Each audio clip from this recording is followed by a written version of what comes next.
Welcome for those who are watching the Zoom recording after the fact to the Indie Game Academy Cohort 5 Pitch Night.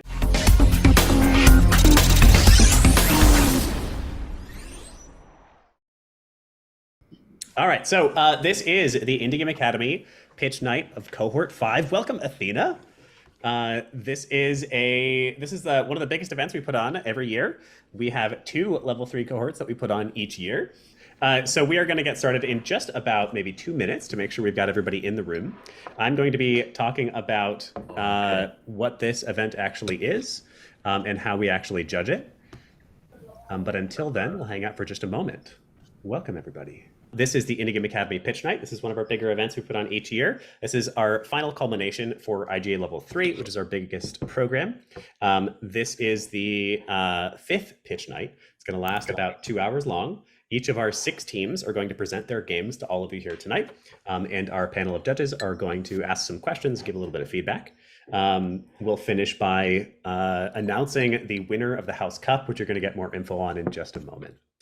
Since the beginning of time, man and humans have made games. They invented baseball when they threw rocks at each other and stuff. Like us, our games have evolved since arguably the very first video game where Willie Higginbottom, a humble radio operator, created Pong on an oscilloscope, all the way to the height of gaming, which is Zelda Tears of the Kingdom and/or Chrono Trigger, created by IG Ionima. Video games have evolved alongside us and become bigger and badder. Now, I often talk about in these classrooms how game design is the study of human motivation. We are here trying to get somebody to play a game that they absolutely just don't need to play. Humans need to eat and sleep. They don't need to play video games. While the sort of fun and joy of a game is the primary motivator, the primary lever we use to get somebody into gaming, it is absolutely not the only one. We have all played video games that are totally not fun, but for some reason we play them anyway. Now, this ability to get people to do something, to enact, to play, is a powerful one. And unfortunately, some organizations have used it in a dark way, in an evil way. So my prompt to all of you, as game developers, up-and-coming game designers and developers, please, with great power comes great responsibility. Use your powers for good. Now, I am hearing somebody create some sound, so please keep yourself muted. Please hit your mute button for me. If you're not currently talking, we will give you a chance to talk to the students over time. And Jess and/or Ulysses, if you need to, would you mute people for us? Okay. So the Indie Game Academy puts this on twice a year. This is, like I said, the level 3 pitch night. Why am I hearing myself twice? This is terrible. The Indie Game Academy is dedicated to turning students into game devs and game devs into indie studio founders. We really want to help people pave their own path. We are on a perpetual quest to do so. What you are seeing here tonight is the culmination of level 3. Level 3 is our bread and butter. It is our gamified game dev bootcamp in which students form multidisciplinary teams, come up with a completely original game concept that they then build together and publish together at the end of the 3 months. So this is their way of basically running a mock indie studio and gaining experience working on a team. Now, we call ourselves the Wizards of Joy because we're goofy, we have fun, and we make this a gamified, ridiculous time as best we can. One of the ways that we create this positive culture, this Wizards of Joy mentality, is with our 3 core agreements. All of our students have seen these before, but I will say it to all of you here, and I ask you to follow these 3 core agreements tonight. Our first core agreement, as always, is to make it fun. We are game developers. The primary thing that we study is fun and joy. So let's enjoy ourselves tonight and have a good time. The second thing is to celebrate. Celebrating helps lessons sink in further, and it just makes stuff more enjoyable. So everybody on Gather, you can hit escape to leave my screen. And there we go. And hit F on your keyboard for me. Hit F on your keyboard. Yes. Amazing. Here's Zoom. This is what they're doing right now. All right, no more Fs. Cut the Fs. There you go. So when you see something awesome tonight, no more Fs, please. When you see something awesome tonight, when the students finish their presentations, go ahead and hit F. Let's keep those brief so that we can move quickly throughout the night, but definitely let's celebrate each other as best we can. If you're in Zoom, the students aren't seeing your chat, but I am. So leave messages for them, leave them encouragement, and I will pass those along. And our final core agreement is to be kind and patient with each other. Culturally, whatever you put out is what you get back. So if we're jerks to people, they'll be jerks back. If we're good to each other, they'll be good back. So let's be kind tonight. Now, video meeting requests from all of you. Please keep yourself muted at all times, unless it is your turn to speak, and I will explicitly call you out if it is your turn. And then if you're comfortable, please turn on your video cameras. Absolutely don't need to if you're uncomfortable, but this helps, create a more connective environment, especially here in a video chat environment. So let's go ahead and introduce the contenders for the night. We have 4 ancient and noble houses here at the Indie Game Academy and 6 teams sorted into those 4 houses. House Rogue is all about successful games. There are 2 teams representing House Rogue, the Artificers and the Swashbucklers tonight. House Warrior is all about fun games. They're all about hard work and heroism. There are 2 teams representing them tonight, the Paladins and the Knights. House Ranger is all about exploration and imagination. They focus on creating unconventional games. There is 1 Ranger team here tonight, Team Hunters. And finally, House Cleric is all about inclusivity and higher purpose. They mostly create inclusive games. And there is 1 Cleric team here tonight, Team Warlocks. Now introducing our judges. Judges, please feel free to unmute yourself and say hi when I call your name. First, we have Eric Kovac. Eric is the head of marketing at Tilt Games. He is a former Twitch partnered streamer, now helping indie developers prepare their projects and studios for success. Hello, nice to meet you guys. I'm looking forward to just sharing some insights. Awesome. Thank you, Eric. Next, we have Athena Peters. You may recognize Athena. Athena is the CEO at Rainbow Unicorn Games and has been working in the game industry for over 20 years. Welcome, Athena. Hi, folks. Glad to be back and getting to see the results of all of y'all's hard work this semester. Heck yeah. Thank you, Athena. Next, we have Ernest Chung. Ernest is a senior game analyst at Xsola. He's been working on all kinds of different games, but has play tested over 1,000 games. Thank you for being here, Ernest. Thank you for the introduction. Excited to see all the games, so thank you for having me here. Absolutely. Thank you for being here. Next, we have Eric Rickardson, business developer at Bottle. Bottle is a fascinating conscious business, basically trying to create a games marketplace where you can buy games and in-game content by recycling real-world bottles. Eric, number 2, thank you for being here. Thank you. So our platform will be good for, in the future, anyone that needs to market themselves without having a budget, guys, since that's Corey, we can't hear you, but please keep yourself muted as we go. Thank you, Eric. So for anyone that doesn't have a budget, it will be a good platform to get your game out for some exposure. Absolutely. And finally, we have Michael Powers. Michael was previously director of product on With Me at Together Labs. Mike has been working in publishing for quite some time and was actually previously my manager. Hello, Mike. Hey, everyone. Thrilled to be here. Awesome. Thank you. Let's give 1 round of applause for all of the judges. There are also links on the left-hand side and right-hand side. Perfect. Yes. Thank you, judges.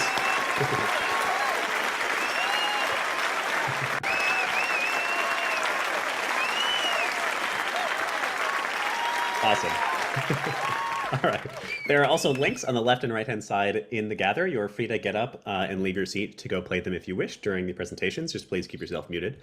That link to the judges and their services. All right. So the format of this pitch, we got to get started. We're a couple minutes over. The format of this pitch is pretty straightforward. Basically, I'm doing that intro right now, and then the students are going to pitch for about an hour and a half straight. Each of the teams is going to have 10 minutes to talk about their game and showcase their game as they see fit. Then the judges will have 5 minutes to ask clarifying questions.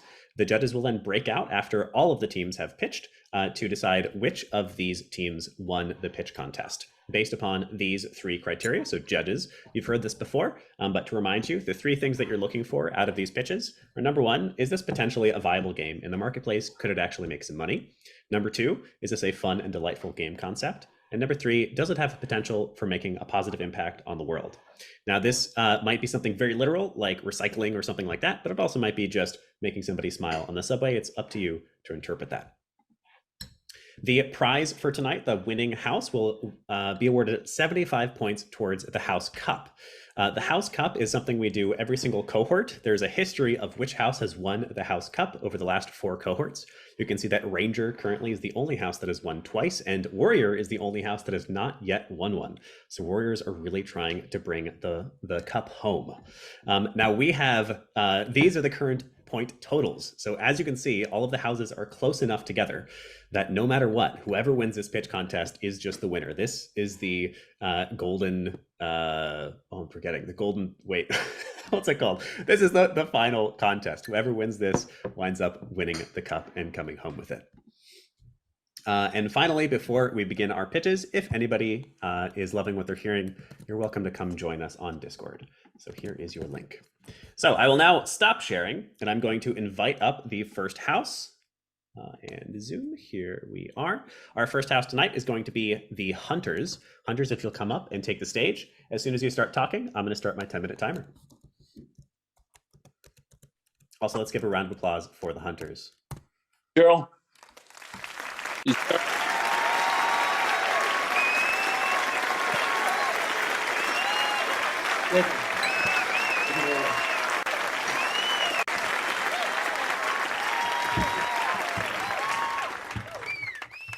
Here we are now. Entertain us. All right. How we get this started? Esteemed judges, teachers, and audience. We're Team Hunters of House Ranger, and we're known as the Sunglass Crew. We're here to present our game, Roast to Revolution. I'm Miguel, project manager, and this is my team. Tian Dao, our game designer, Cody Getz, the lead artist, Joseph Reef, and Elliot Wurst, our programmers. Allow us to show you how bright the future is with us, and let us tell you our story. We all came up with different ideas of what our game should look like, and so we decided to take elements from our 3 favorite games: chess, the card game of Sueca, and turn-based strategy games like Battle for Westnorth. Using this as a base, we then crafted a story and setting that can only be described as one of a kind, really. A fictional continent inspired by the islands of Trinidad and Tobago, and a mixture of Los Angeles and Port of Spain.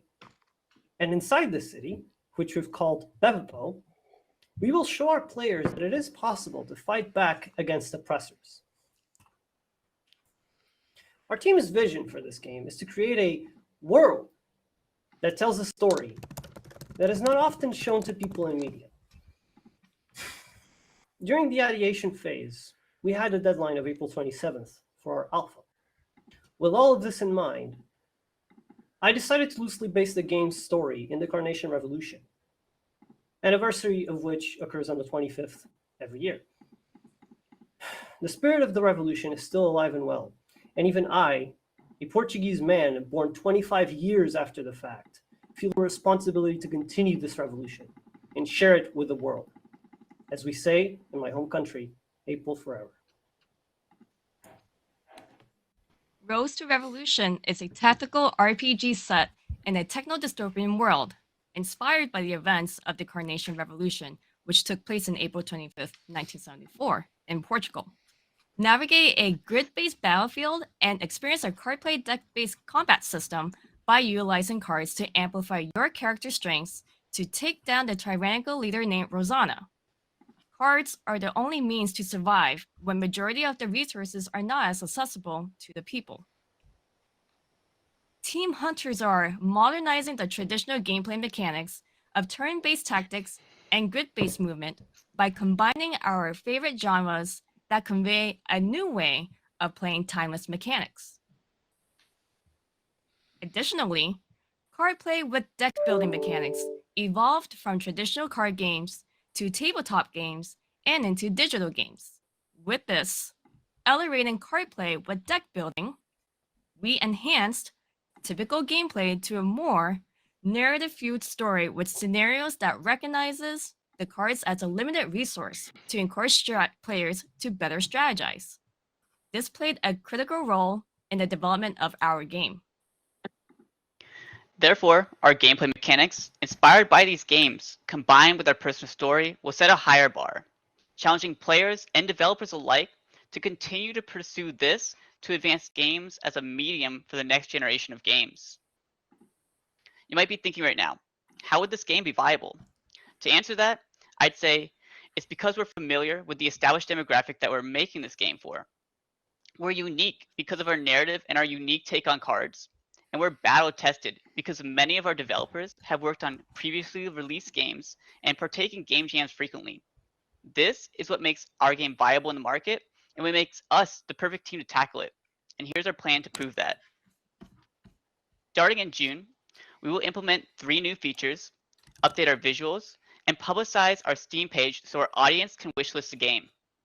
In July and August, we plan to add more content and polish to our levels, narrative, visuals, and audio, wrapping it all up in September with our planned release date, as well as the start of our live ops. Now, for our business model.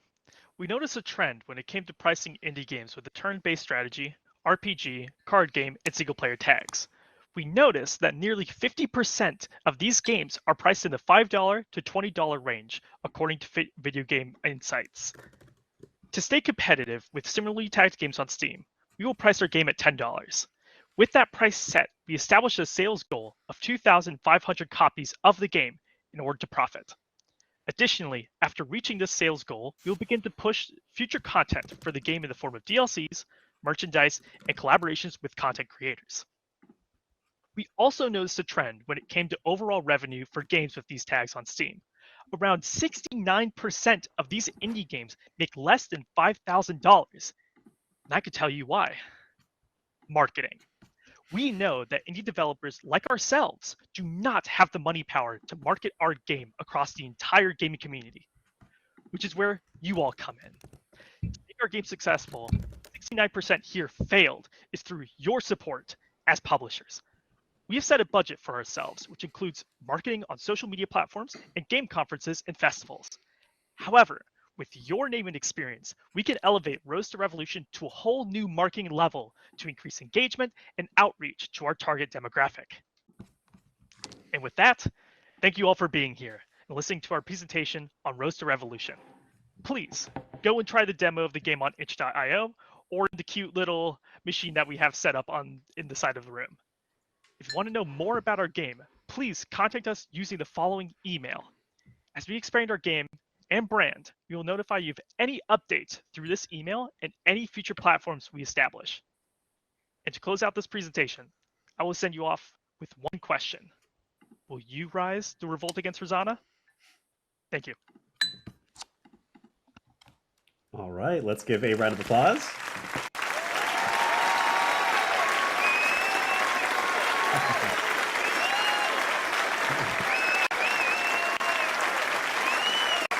All right. Now, one more Fs, please. You have just about 3 minutes left. Do you want to show a tiny bit of gameplay? That's always very helpful.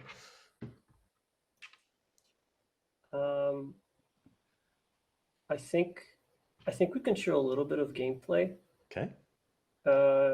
Elliot, would you like to share your screen? Right now, we do have gameplay in the form of GIFs on our current slide, so I can take it back to the slides we had before. Sure. So right now, here, this is one GIF that we have of our gameplay. If you want to talk about it a little bit more, TN. Sure. So we're highlighting the traditional game mechanics I mentioned earlier. So in here in the battle scene, it's actually cards, but we just transitioned it over to buttons to fit the narrative more, because it takes place in a world where it's a techno dystopia and resources are limited, and they're using these gadgets that has buttons in it. But when we were prototyping, they were originally cards. And so we wanted to transform that into something more unique, and it fits the whole thing as a narrative. Also in the grid-based movement, as we've seen in traditional JRPG, turn-based strategy games, we want to keep that around, but also a new twist on the camera and the graphics itself, since it's not very common to have techno-dystopian themed tactics-based games. Awesome. All right. So judges, you have 5 minutes to ask any clarifying questions or for more information. You can step up. There's a little mic. If you walk your avatar, if you are looking at a full screen, you can always hit escape to leave the full screen. And then you can walk your avatar up using WASD or the arrow keys to the little mic that's in the center of the judges table there to ask questions. Got about 5 minutes. Any of the judges like to ask questions? Hello, I have a question. I'm interested to hear more about the financial goals. You said 2,500 copies was your goal. Like, where did this number come from? And did you look at what similar games are getting off of Steam? And by similar, you know, roughly same art style and gameplay. So going back to this revenue chart that we have, this was, as I said, was taken from Video Game Insights, and this is specifically analytics taken from Steam with the exact same genre tags that I have displayed on the site itself. So games that are turn-based strategy, card games, RPG and single player, and as well as made by indie developers. And we took this profit margin from the fact that Steam takes a 30% cut from your revenue that you make from your game. And in order to ensure that we meet the marketing budget and the amount of fees that we had to put the game onto Steam and to even make it in general, we wanted to make sure that the amount of copies that we make allows us to actually profit rather than, lose out on the game that we create. So the 2,500 copies multiplied by the $10 that we have for our game price would amount to the $25,000 that we would want to make, then subtracting the fees that Steam would take, and then give us the amount of money to make up for the initial investment we had for the game. I see. Please value your time. You're not valuing your personal time in that equation. You're working for free. When you do this next time, please factor that in. Thanks. Absolutely. Amazing. Thank you, Mike. We have 3 more minutes. Great presentation. And just want to ask you guys, we're in the business of making fun. The game idea is strong. I just would like to know, what are your plans about the onboarding process, and more so about like tutorializing and teaching players the game itself? This genre is difficult to explain when it has a lot of systems and a lot of depth, and often this is the key piece to the magic of the algorithm of Steam, to make sure that the players that you do expose to the game end up actually playing the game, enjoying the game. So I just like to hear if you guys have had any thoughts towards time reserved to ensure.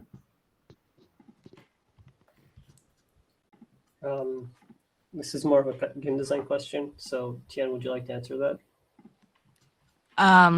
It's also a level design question too. I'll have Steph jump in whenever. The idea is, once we introduce the mechanic, it's basic movement in the beginning, and then depending on the scenario and on the story, we will introduce what these buttons in our gadget can do.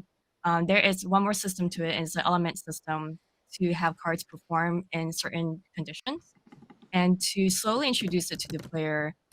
Other than the typical read this, do that, we want them to be part of the narrative in terms of choosing what actions to take. Yeah, and to kind of build off of that as well, we do have a bit of tutorial in currently. It's in a smaller form of a button right now with a pop-up showing just the basic controls, basic instructions of what you need to do in order to move the unit, to attack with the unit, to engage in combat, things like that. But we have talked about creating a better breakdown of that throughout the first 2 levels of here's how to move, here's how to attack, and just having a little bit of a pop-up showing us doing that and what you're doing with your mouse in order to move and in order to attack, and then how to select cards in combat. Thanks for the answer. I guess the big takeaway is to make sure you focus that into your scope, as you guys have added a lot of detail to your presentation. That's the one thing I did not see. Just wanted to clarify. Awesome. Thank you. Thank you. Amazing. All right, we are at about 5 minutes. We would do one more question, but Oh, let's I'm muted. cruise. Oh, thank you, Miguel. We're at about 5 minutes, so we're going to cut it off there. Thank you so much, judges. And let's do one round of applause. As we applause, if the hunters could go sit, and then Swashbucklers, come on up. Well done, hunters.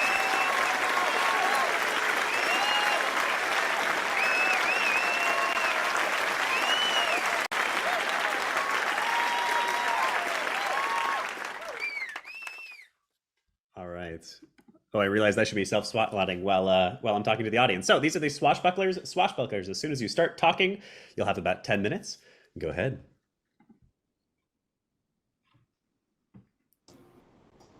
Okay. Well, thank you, Willem, and thank you, everybody, for your attention and your time. My name is Greg, and I'm the producer and narrative designer for the Swashbucklers team.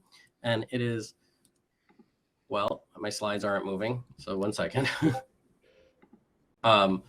My great joy to introduce you guys to our game, which is called Hyper Bimbo Beats, and it is a mobile narrative rhythm game, which you can see some inspirations here since the genre is maybe a little beguiling potentially, but it's also a survival game. So our game is about fun, but it's about more than fun. It's about a power fantasy. And the thing that I want to point out is that most common power fantasies at best ignore or sideline femininity.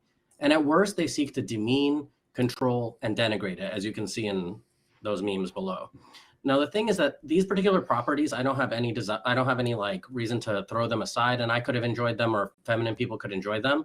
But the point is that many people are sidelined and thrown out of those kinds of images, and they deserve to have a power fantasy as well. And that has a really powerful appeal to them. So I want to show you what we did to cater to that audience. Let's take a look.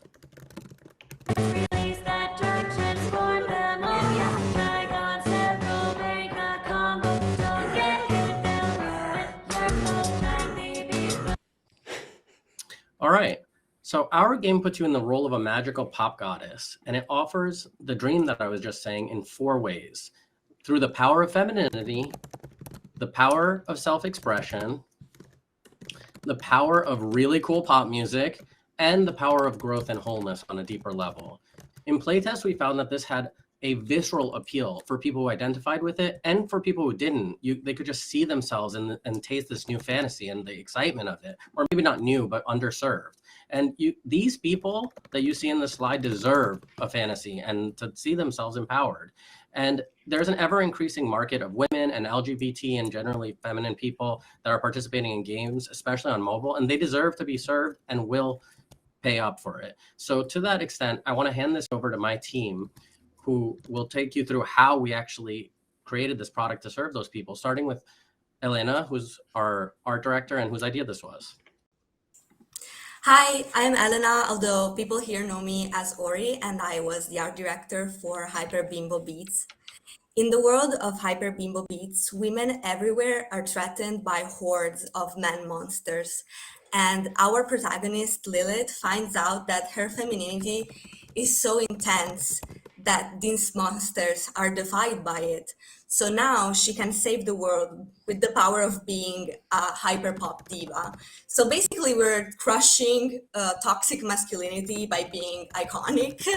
And it's meant to be a very cathartic experience, but it's not a violent one necessarily, because as you can see here, the monsters are not killed, but they're transformed into a more like cute, harmless version of like a feminine, gayified man. So what is the feminine power fantasy? It's basically that feeling of, I want to be big. And Lilith has been designed to make the player feel, oh my God, I want to be that diva. She's a pop star, and as you will see soon, music is very important to this game because pop stars make you feel that fantasy, regardless if you're a man, a woman, or neither. So Lilith embraces hyper-femme absurdity, and she's super confident in her sexuality, and she doesn't care what society thinks is appropriate or not for feminine people. Putting on lip gloss at the end of the world may seem crazy, and we acknowledge that it is a little bit crazy, but we want to take femininity seriously in a world where it's deemed silly and dumb.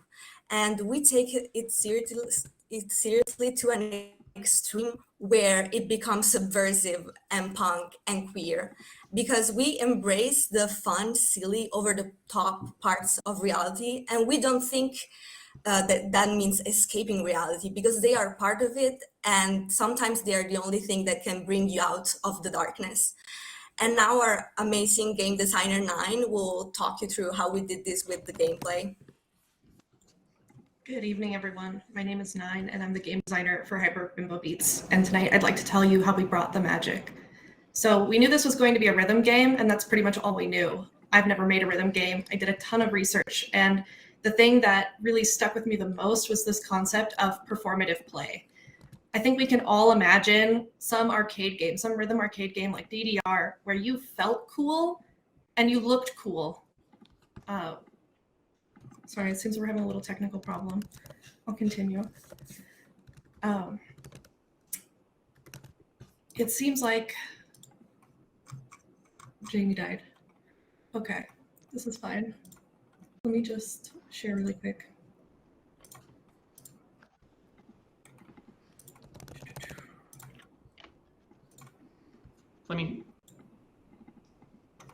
Are you good? Okay. Yeah, we back? Is it back? Yeah, that's fine. Okay. Can you go back one slide, please?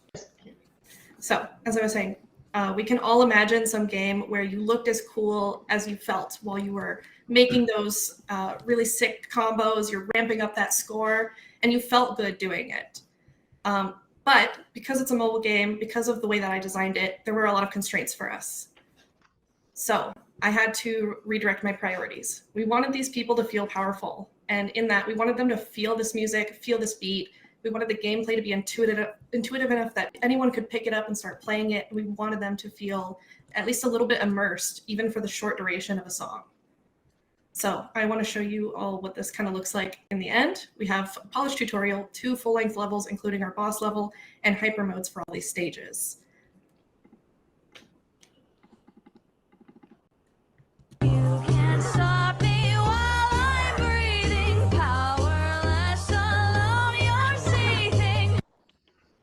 It's a really gratifying mechanic that really pulls you into the game, and I think really centers you in that music and that feeling. And to talk more about that really sick music, I'd like to invite Jamie up next. Part of the problem with music. Hi everyone, I'm Jamie Whitmarsh. I'm the audio director and composer for Hyper Bimbo Beats, and I'm going to tell you a little bit about how we got from here to here. I do want to encourage you to buy the games. That's the best way to experience this. One of the most important things we did was at the beginning, we had a Google form. We were discussing it's super important that the subject matter is tackled authentically and honestly. So everyone contributed themes, specific phrases they thought should be included, areas we should go, areas we shouldn't go. And then Greg and I collaborated on the lyrics. Super exciting. Then we had our amazing professional singers perform this, lay these down. It was like 1 take each is all they need. It was so good. They're fantastic. One of the favorite things that I have about this game is the boss level, which you're going to get to see in a second here. This is adaptive, not because I decided to make it adaptive, but because the mechanics are. In the boss phase, I'm talking a lot. I'm talking quick here. In the boss phase, there are 3 phases here. And the first one, you hear no lyrics. And the second one, when you wear him down a little bit, her voice starts to shine through, but it's still pretty dark. And in the third phase, we get the second half of the lyrics, which reveal that she's actually been empowered this entire time. Let's check out that. Phase 2. Now phase 3. So I get shiny. Things get so hard. So I get stunning. So this is just one example of how mechanics, design, art, narrative, and music all worked together to make this product you see today. And next up is Paul talking to us about the power of growth. Hi everybody, I'm Paul, the technical director, and I'm here to talk about the power of growth. What, you thought we were done? Hyper Bimbo Beats is a game where team potential meets game potential, and it's built around the idea of release now, but be able to grow in the future, because ain't nobody gonna hold this girl back. Here are some things to actually look forward to. Oops, swipe. We have Jamie working on more music in his audio tent. Elena imagining all sorts of dude bros that can be taken on.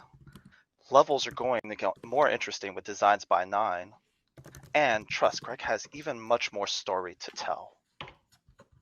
The plan is to take Hyper Bimbo Beats from standalone till DLC and beyond. The game is available now on Google Play Store with pending approval on iOS and future content planned using existing assets. The plan is to have DLC packs that are priced within the range of $2 to $5 depending on content size, and we want to increase the reach of the game with a Steam release, community-focused content, and merch. Next. And we even have a roadmap taking a look at some of our plan for the next 2 quarters and beyond. Next. So thank you everyone, and you can check out Hyper Bimbo Beats with our Pride Came Early sale starting tomorrow until June 2nd. That was exactly 10 minutes. Congratulations. One quick round of applause, and judges, you can come ask questions. Technology. Technology. All right, judges. Yes.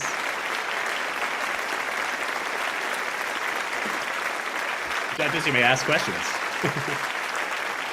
Bravo. Misha from the Zoom chat says, bravo. Thank you, Misha. Judges, you can step up, ask questions. You got 5 minutes. Go ahead, Athena. Okay, I wanted to ask questions, and I had a bunch of questions, and then y'all answered them for me. So now I feel like somebody needs to get up here and say something. Anyway, I was gonna ask, when can I play this game? I also want to say every single one of you looks fierce right now up in there. I love that you're also representing your game at the same time. Is fantastic. Yeah, I was gonna look into, you guys got the price point up there. You got your, your sales sheet. You have your roadmap about what you want to see releasing going forward. Are y'all seeing those? Yeah. So here is a question on your release content post launch. So I go on and I pay $5 for this app. The release that you do after that, is this continued? Am I continuing to monetize on that, or is this stuff that comes free to me with that $5? Yeah, so I can touch on that. The plan is that there'll be free content and paid content. The DLC packs will be our paid content, but we want to add more modes, give people an opportunity to actually enjoy the music that is in the game, and including the ability to read the lyrics as well. So that's one of our future plans. That's free content to anyone who actually buys the game. Okay, great. Awesome. Thanks, guys. I would like to add something to that as well. One of the things we've done is we've added a hyper mode, which once you beat the level or beat the game, it unlocks hyper mode, which is the same tracks but sped up a certain amount, so it's harder. So you still get a little bit more mileage from the content that's already there. Great presentation, and just as Athena said, you guys answered quite a bit of most of my questions. But there's one big thing. Releasing a game on Steam and releasing a game on mobile are very, very separate audiences.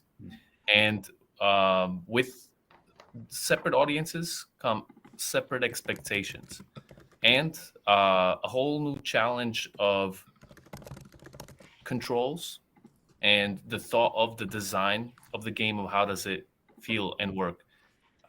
Just would like to hear what consideration your team has taken towards making the experience optimal for mobile, and what consideration has your team done towards making the experience optimal for the Steam platform? Like, is there a difference in some ideologies, or I guess what I'm trying to say is the Steam community, when they smell a mobile game, they shine away from it. They do not click, they do not purchase, they do not interact.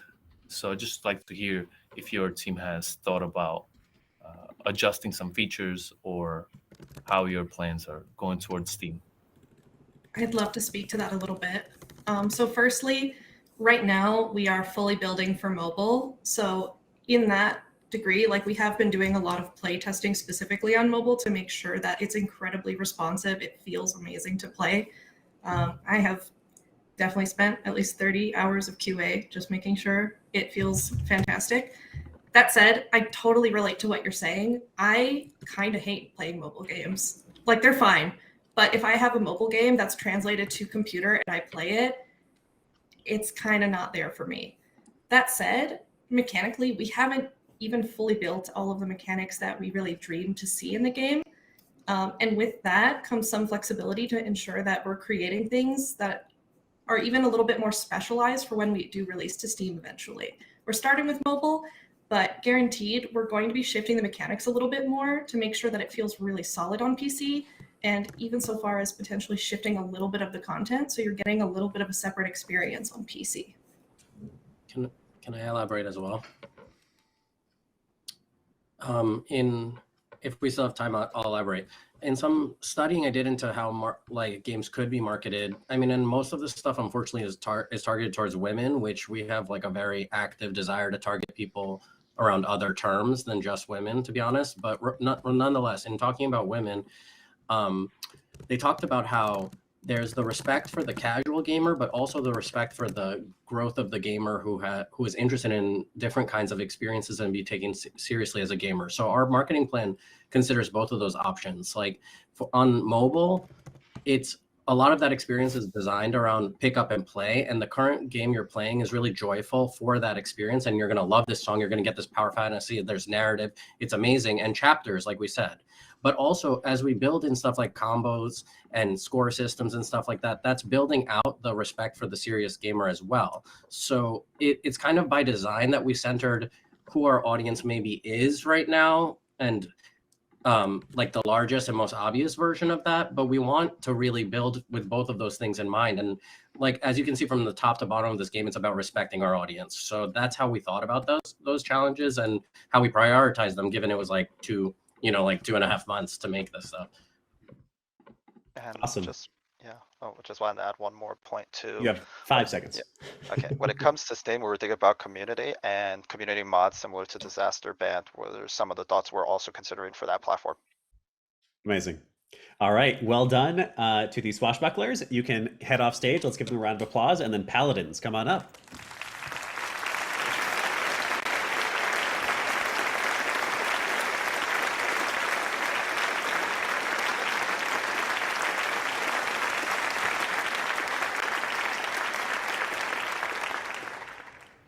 All right, Paladins, once you start talking, you've got 10 minutes. Presenting first.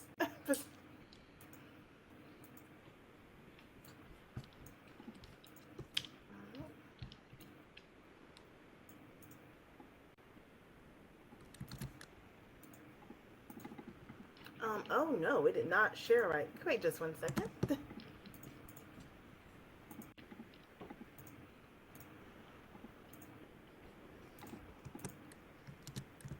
Can everyone see my screen? If it's not sharing correctly, I apologize for this technical difficulty.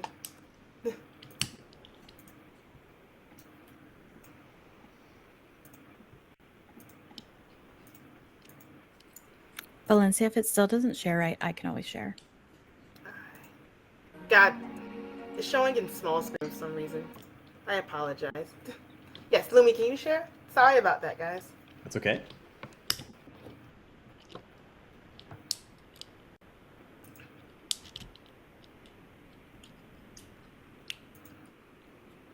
Sorry about that. No worries. All right. Go ahead, 10 minutes. All right, everyone. Welcome to our pitch of Fig and Broccoli. I am Valencia Coleman. I am the team lead for Team Paladins. And I want to introduce you to our cozy game, Fig and Broccoli. Next slide. This is a quick agenda of what we're going to run through so you know exactly what you're doing in these 10 minutes. We're going to talk about who we are, what we build, who we built this for, why in the world did we build it, the summary, and the roadmap and support for the future of our cute little raccoons. Next slide. And meet the team. I'm Valencia, the programmer, but of course, we need a whole team to build a whole game. So we have Lumi, our amazing level designer, Tyra, who did UX, UI, and the narrative, Nicole with the 3D art and animation, and Julie, our business developer. And shout out to Jamie, whose game you just saw, but also helped with us, our game. So shout out to our music and sound effects designer, Jamie. Next slide. So a core part of our team Paladins is that we talk about our team values. We believe great games are made with great team values. So we decided we want to make a game where you enjoy playing. It's wholesome. It's a cozy game. You sit down, as you see in the current picture, with your laptop and you play it. Or in the future with your mobile. It's about diversity. Our team is about diversity, integrity, and wonder, and loving animals. So we decided we want to really go forward into making our game not only a 3D puzzle platformer, but also in the mobile space. And to talk more about the amazing Fig and Broccoli, I'm going to pass it to Tyra. Hello, everyone. Thank you so much for joining. So Fig and Broccoli is a 3D puzzle adventure where a country raccoon named Fig must explore the city and make friends with a quirky cast of characters, all while searching for his partner in chaos, Broccoli. So to talk more about our titular characters, we have Fig, who is polite, anxious, sweet as a peach, and he's so nervous about this new move to the big city, but he'll go anywhere for his pal Broccoli. And then Broccoli is rowdy, rambunctious, constantly craving chaos. He's a city raccoon to the bone, and the only thing he treasures more than a good piece of trash is Fig. So the story is that Fig, nervous about this new life, especially being around a dung ton of humans, has to get acquainted with this move to the big city. So his fears come true when Broccoli is then stolen away, and now he has to adapt to the ways of the city all by himself. And here's a quote from one of our playtesters that the characters are well written and enjoyable, and to say nothing of the cute factor. So we can go. Next slide. So here are some references that influence the creation of Fig and Broccoli. Donut County for its humor and kind of the way that it tells its story. Untitled Goose Game, because originally this did actually kind of start out more as a simulator. But we were wondering, how do we tell this story and incorporate gameplay? So we took a lot of influence from Untitled Goose Game for that. And then Disney's Far From the Tree for how realistic to kind of make the raccoons and also to hit those emotional beats. We also did reference a lot of documentaries to create like a realistic raccoon situation. So it is based off of actual raccoon facts. And then also we reference a lot of memes. There's a lot of really cute raccoon memes. And so that was a big influence for the game as well. And then we'll pass it to Nicole to talk about art and animation. Hi, my name is Nicole Martinez, and I am a technical animator. I took lead on all art and video art for this game. Essentially, I was looking at a lot of pictures of raccoons, to be honest, and they were all just a lot of silly and goofy situations that I was seeing, digging in the trash, and that's basically what inspired the way they look. It's mostly stylized, however, because in addition to that, I was kind of referencing these environments that take place at night, and usually that kind of feel a little liminal, a little bit unsettling. And I decided to try to take it in a direction that would be a little bit more peaceful, especially in this like wholesome kind of story. Can you put the next slide, please? So I have a few characters, but also the buildings and some of the way that the buildings looked. I was like referencing a lot of art from just Pinterest, things that I was just gathering and getting the vibes for and trying to create it and recreate to something that could be personal to the characters. And I really enjoyed the whole process. And I learned Blender for this whole thing. That was my challenge for the cohort. And I'll pass the next thing to Lumi. Hi, I'm Lumi. Paladins, you're at 5 minutes. Okay. Hi, I'm Lumi. I'm the level designer and producer for this game. So when we're talking about level design, we actually wanted to explore the city in a variety of different ways. So being able to jump on trash cans, on, cardboard boxes, barrels, as well as being able to cross from building to building through these wires that you can see right there. And we wanted to incorporate this kind of exploration and moving around to have puzzles. So our game is puzzle based. And, oh, sorry, I just realized I'm on the wrong window. It is a puzzle-based game, and you are helping these city animals to be able to find your friend Broccoli. And what we did was we really wanted to take this puzzle element, integrate it into the city, and find fun ways to incorporate these two things together. So in the first level, you are looking for a little toy piano to play a little song for our little pigeon friend that you see here, who is Tyson. So yeah, there's a variety of different ways to explore the city, and it's fun to be a raccoon in a city. I will say that much. So from here, I will pass it on to Julie. All right, thank you. Yeah, so for the audience, we were trying to work with women, non-binary 12 to 32. And as we play tested, we learned that we had we were being successful with that group, but we also were being successful with like little brothers and my own kiddo. So we also expanded it to kids 18 to 24 as well. Next slide.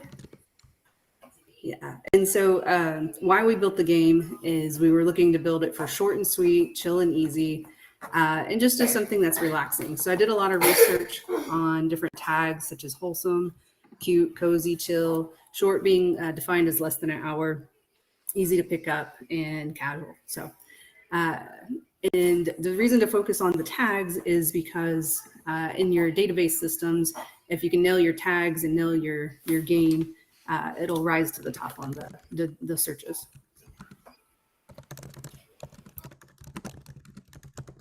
So in summary, we are a studio that's all about inclusion, diversity, integrity, and wonder, who created a sweet 3D adventure about a raccoon exploring the city in search for his partner.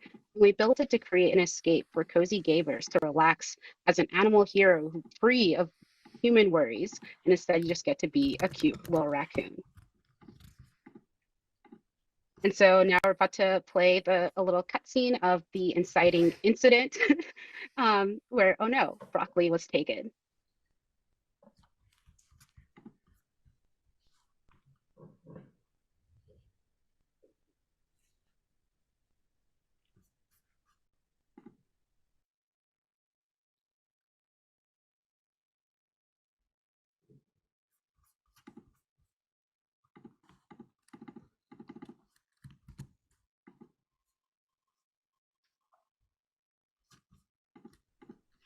Don't you just want to reunite those precious little raccoon boys?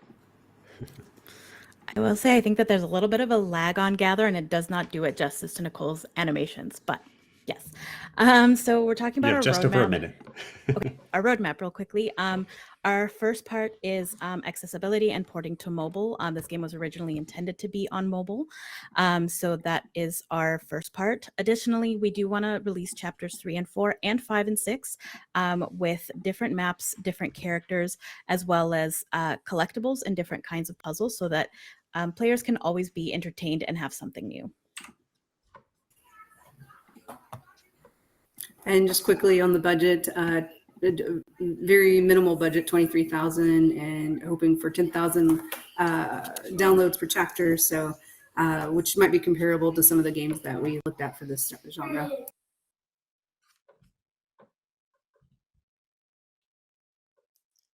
Yeah, so ways you can support us, you can check us out on social media. And then until we get the game to mobile, you can download it from itch or play it directly on itch.io.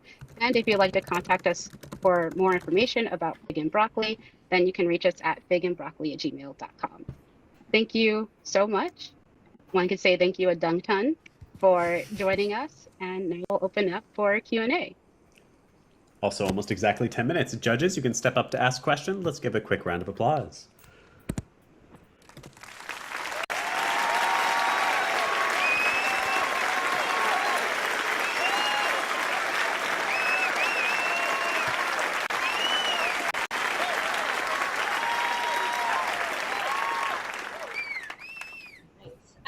Very adorable. I love the cutesy stuff. I think what I didn't see in there, I did see that y'all were looking at like $2 per chapter. What is the initial pricing for the release of the game itself once you go to mobile? So we don't have set initial pricing numbers at the moment. Right now we have a very, very short 2-chapter game, like a little under an hour. So maybe we was at first thinking about we'll keep those 2 chapters free, kind of like a demo, and then eventually people can go and pay more for the $2 pricing. Also, if you're ever wondering about our are we working for free? We are all part-time on this project, so it's something we'll work on a part-time basis. So yeah, so right now it's just simply hopefully release it free on mobile, and just the 2 chapters as like a short little demo. That if you want to play more, you can continue on with future DLC. Okay, so a free to play and then monetize payments per chapter. Yes. Okay, great. Awesome. Awesome. Thank you, Athena. Any other questions? We have about 4 more minutes. Any other questions from the judges?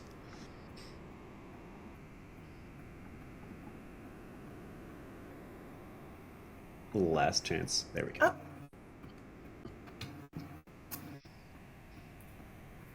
Hey everyone. So I guess how many chapters, I'm sorry if you covered this already, but how many chapters are you kind of planning for the scope of the final vision of the game?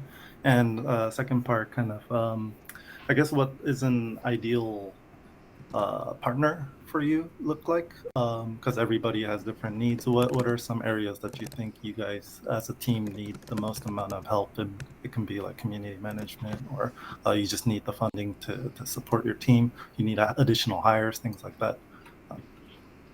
I would say we have Planet 12, Planet 6 chapters as Lumi's point development map.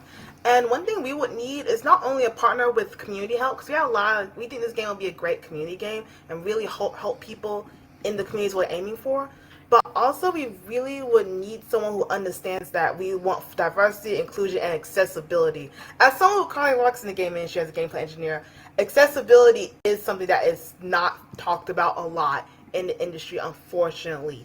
We just want to make the game out there for the people. We want our game to be accessible to all people, which is why we want the mobile and we want the PC release on itch.io. But also we want the game to be like accessible to people who have struggled to play games. For example, the trash cans, the way you interact with this is highlighted in certain colors. Our font are fonts that are free for people who have dyslexia, so people can actually read it.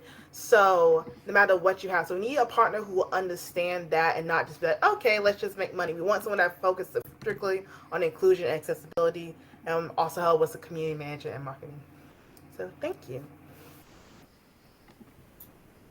Thank you. As far as accessibility, could you go a little bit further as far as how you've approached it so far in the current build? We have Lumi. Thank you. So far, we do have pretty big font that is available on the UI. We are hoping in the future to be able to have UI scaling as well available, and the option for players to change the font. As of right now, we have pretty simple control mapping. Realistically, you could play the game with one controller joystick and 1 button. Same thing, you can play it WASD and 2 extra buttons on the actual keyboard. We also do have highlighting for objects so that people are always constantly knowing what they can interact with, what they can look for. If there's any items for them to pick up, they're highlighted in a different color. And additionally, we also do have quest tracking, which is very, very helpful for people, well, for most people, but especially for people with cognitive disabilities as well. Mm-hmm. And that also extends to the marketing using the social media pages. So making sure that they're accessible for color blindness and readability for audio. Thank you. We believe Cozy Games should be available for everyone. We have time for maybe one more question. Is there one more question we want? We have time for maybe one more question. Any last questions? All right, let's give a round of applause to the Paladins, and then let's get the Warlocks up here. Well done, Paladins.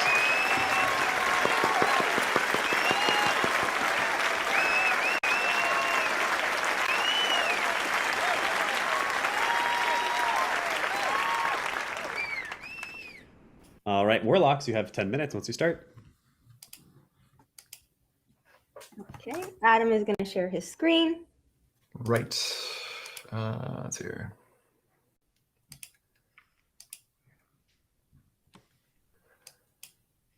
Okay, so hopefully this plays well. This is a video.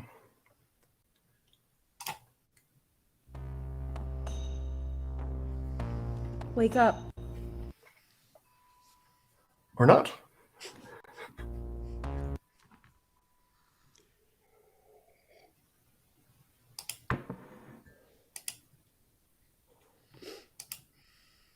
Aliens have invaded Earth. Their plight is unending. Wake up. We need you.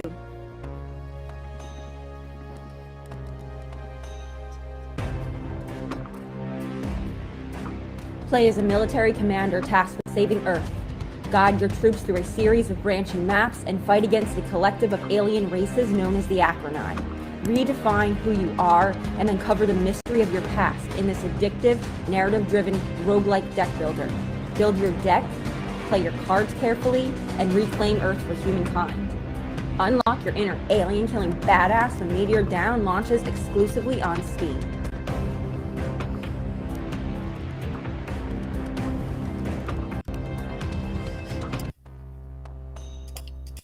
Yep, here we go. Okay, so that was a little teaser for you all to get a taste of Meteor Down. Now I'd like to introduce our team, Team Warlock, House Cleric. So we have Abram, our awesome visual designer, Adam, our software engineer, Dave, our game designer, and myself, Christy, our narrative designer. And now I'm gonna hand it over to Adam to talk about gameplay. Sure. So our game, when we first were starting it, we wanted to make a card game, and more specifically a roguelike deck builder, which is people are familiar with it. It is a good genre in Steam. And when we were looking for how to differentiate ourselves amongst all the other deck builders, we saw a couple patterns. So here are some examples of other games, not ours. But one of the first things is fantasy, fantasy, fantasy, fantasy, sci-fi, fantasy, fantasy. It's a lot of fantasy stuff. So we decided to go with like a sci-fi spin, but also we do like fantasy. So it's sci-fi fantasy, but it's think of like Warhammer 40K, where you have space orcs and space elves, and the enemies you'll be fighting are versions of those. So we have the Spacian dwarves, the Stellar Fae, and the Brutarian orcs.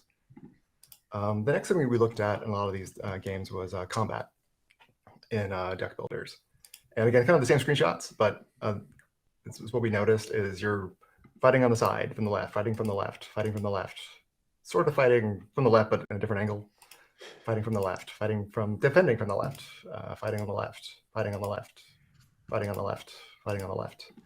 So we want to do a sci-fi fantasy tactical auto battler roguelike deck builder. It's a lot of words there. I wish I made a sentence, but it doesn't. But I'll go into some gameplay and kind of show you what that means. But the first part is you'll be progressing through a node, and some of the nodes are combat or story or getting new cards. So here, the first thing you're doing is playing cards. So you have a deck of cards on the bottom, you drag it onto the grid, a unit pops up, and that's kind of the gameplay, the general thing. Units have like strength, the amount of movement that they move, health, initiative. And initiative is important because when they arrive on the grid, they show up on this top initiative tracker. So when they start, when they actually go, makes a difference. And when you're done, hit end turn, and like the auto battling happens. So like you really don't have to do anything. You can be totally lazy, hit end turn, and watch your guys go. They're maybe not the smartest, maybe not the brightest, but they will do their best to go to the nearest enemy and attack. But sometimes that can be frustrating. So we also added a way to command units. So if you select a unit, you can give him a command to like hold his position, don't move, to walk to a different space, or attack an enemy. Yep, and so like I think with those two things, like that's how we're trying to be more. That's how we differentiate ourselves amongst the other deck builders on Steam. I'm going to hand it over to Christy, who's going to talk about our approach to narrative. All right, thank you so much, Adam. So Adam told you how we made gameplay different with Meteor Down. I'm going to tell you how we made story different. So while there are many successful roguelike deck builders out there, Slay the Spire, Monster Train, and they are layered with fun and interesting stories. They're lacking in their ability to make players truly feel something for the characters they are controlling. So first, let me tell you about Meteor Down story. At the high level, it's a roguelike deck builder set on a dystopian Earth where you play as a commander who has been fused with technology and lost her memory and are tasked with battling invading alien races hailing from a dead planet. Sounds awesome, right? Well, we made it even more awesome. So before I tell you how we made it more awesome, I'd like you all first to think about a time in your life when you were ready to give up, but didn't. And you came out on the other side better for it. Think about the difficult emotions that were connected to that time in your life, and remember how you felt when you finally achieved what you set out to do. While we think about that, I'd like to share a personal story with you. So when I was younger, I was living in New York City, and I was really struggling. And around this time, I had gotten a call back for a job, for an interview for a job that I really, really wanted to work for, a company that I really wanted to work for. And on the day of the interview, I didn't have enough money to take the subway from Queens, where I was living at the time, into Manhattan. Not wanting to lose the opportunity, I figured out how to get there. I decided to walk from where I was living in Queens, down Northern Boulevard, through Long Island City, and across the 59th Street Bridge into Manhattan, which is a really long walk. But you know what? I got the job. And that wasn't the only time that I would have to make that trek, but choosing to not give up, to do whatever means necessary, gave me an opportunity that I would never have had. I didn't quit. I persevered, and I won, at least in that moment, at this little game we call life.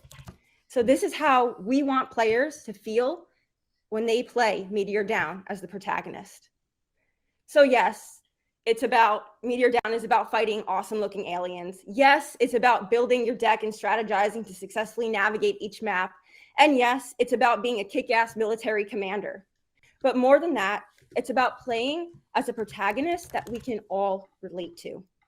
I won't reveal who she is because that's part of the mystery, but I will say that she appeals to anyone who has ever lost their way in life, who has ever struggled, and who has succeeded despite the odds being stacked against them.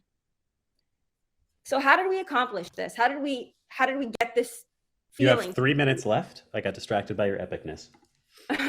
So how did we get this feeling conveyed? We got this feeling conveyed because we decided to focus on gameplay mechanics. We married the gameplay mechanics to the story, and we did this by having the protagonist placed directly on the field and we have her health directly tied to your success or failure. So you're not only controlling her, but if she dies, you die and you have to start over. So you're really entrenched in her. And second, we delivered story and lore through the map. So the player discovers the story and lore in random order, and they discover it on their own terms and in their own time. And every player will discover the story in a different way, meaning that no player will experience the story in the same way. So it becomes more personal to them. So to tie it all together, we really wanted to give players an opportunity who like narrative-driven roguelike deck builders to scratch an itch they didn't know they had. So Meteor Down proves that everything that makes a deck builder great can be further enhanced by a powerful story. And now I'm going to hand it over to Dave. So as Adam mentioned, when we first started out, we decided that we wanted to build a card game, and not just a card game, but a roguelite deck builder. The reason for that was, first, it's the type of game that we enjoy playing, but more than that, is because it is a genre that is ripe for success on Steam. We knew that selecting the genre of our game was going to be a key marketing decision, and we wanted to make sure that we were taking marketing into account from the very beginning of this project. So we did our research, and we saw that the roguelike deck builder genre is popular, it is profitable, but is also underserved. There are not a lot of games comparatively on Steam compared to other genres.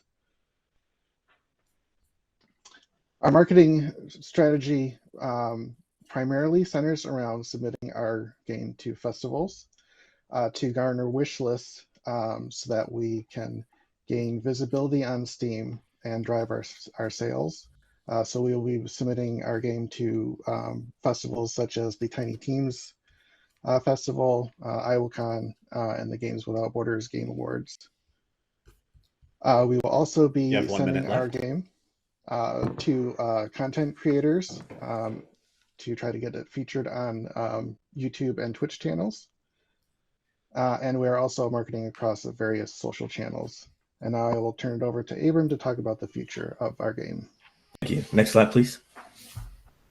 Yep. So before we launch the full game on Steam, we would like to add a couple of things to make the game more robust.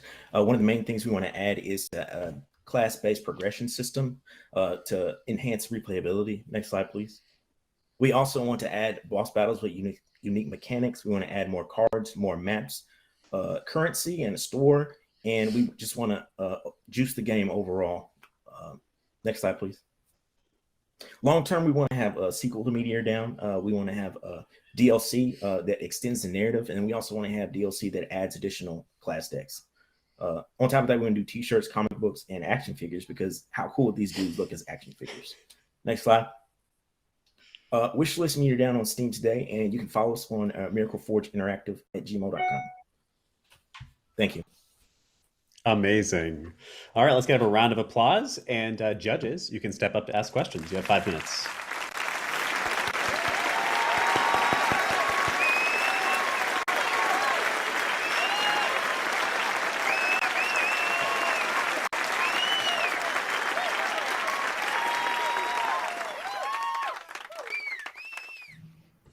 Hey guys, great presentation. My question is more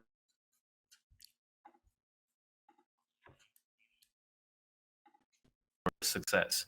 I don't think I saw how many copies you guys are looking to sell or what the price point will be.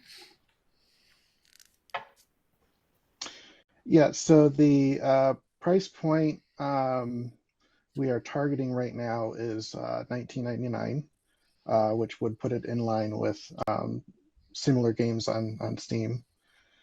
And our sales target right now would be 2,000 to 3,000 copies sold.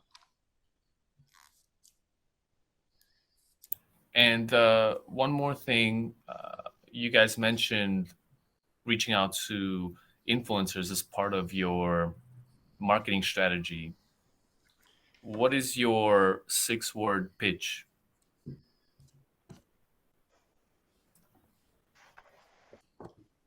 I think, well, perhaps we have to shorten it a little bit, but a roguelike deck builder set on a dystopian Earth where you play as a commander and you battle awesome aliens. But I think the vibe that we want people to walk away with is to unleash your inner alien killing badass.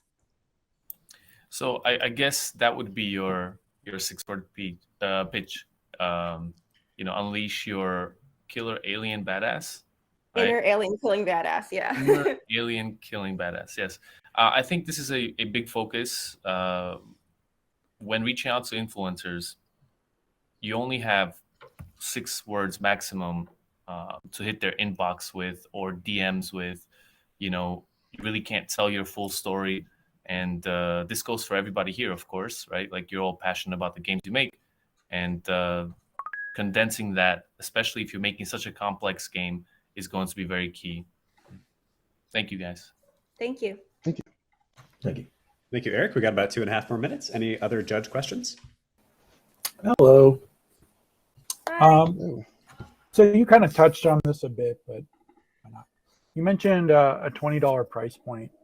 When I hear that, I maybe incorrectly think replayability. And you did touch on this a little bit, but I would really like to hear a little bit more about your plans for, progression within the game. Related to that is replayability and, new content for the game. Certainly. Yeah, so the replayability would come from the deck building mechanic.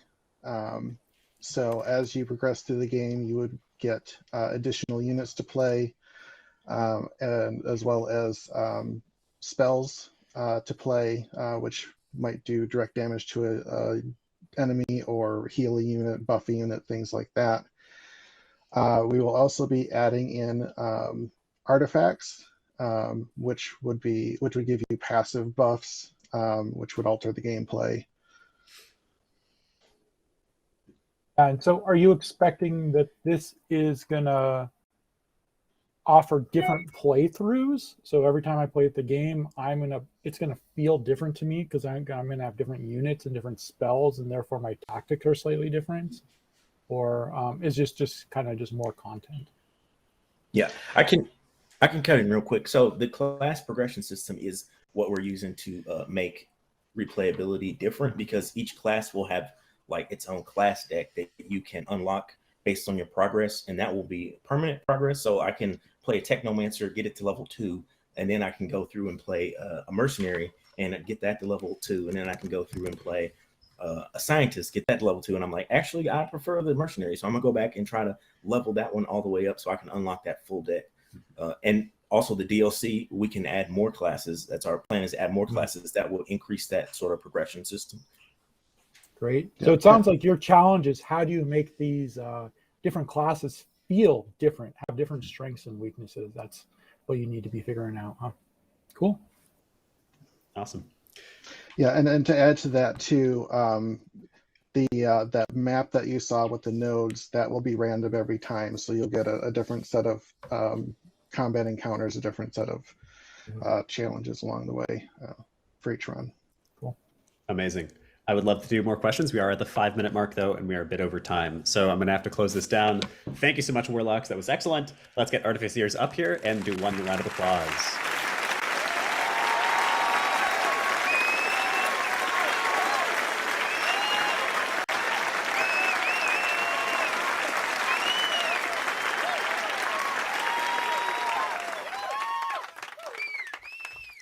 All right, Artificers, once you start talking.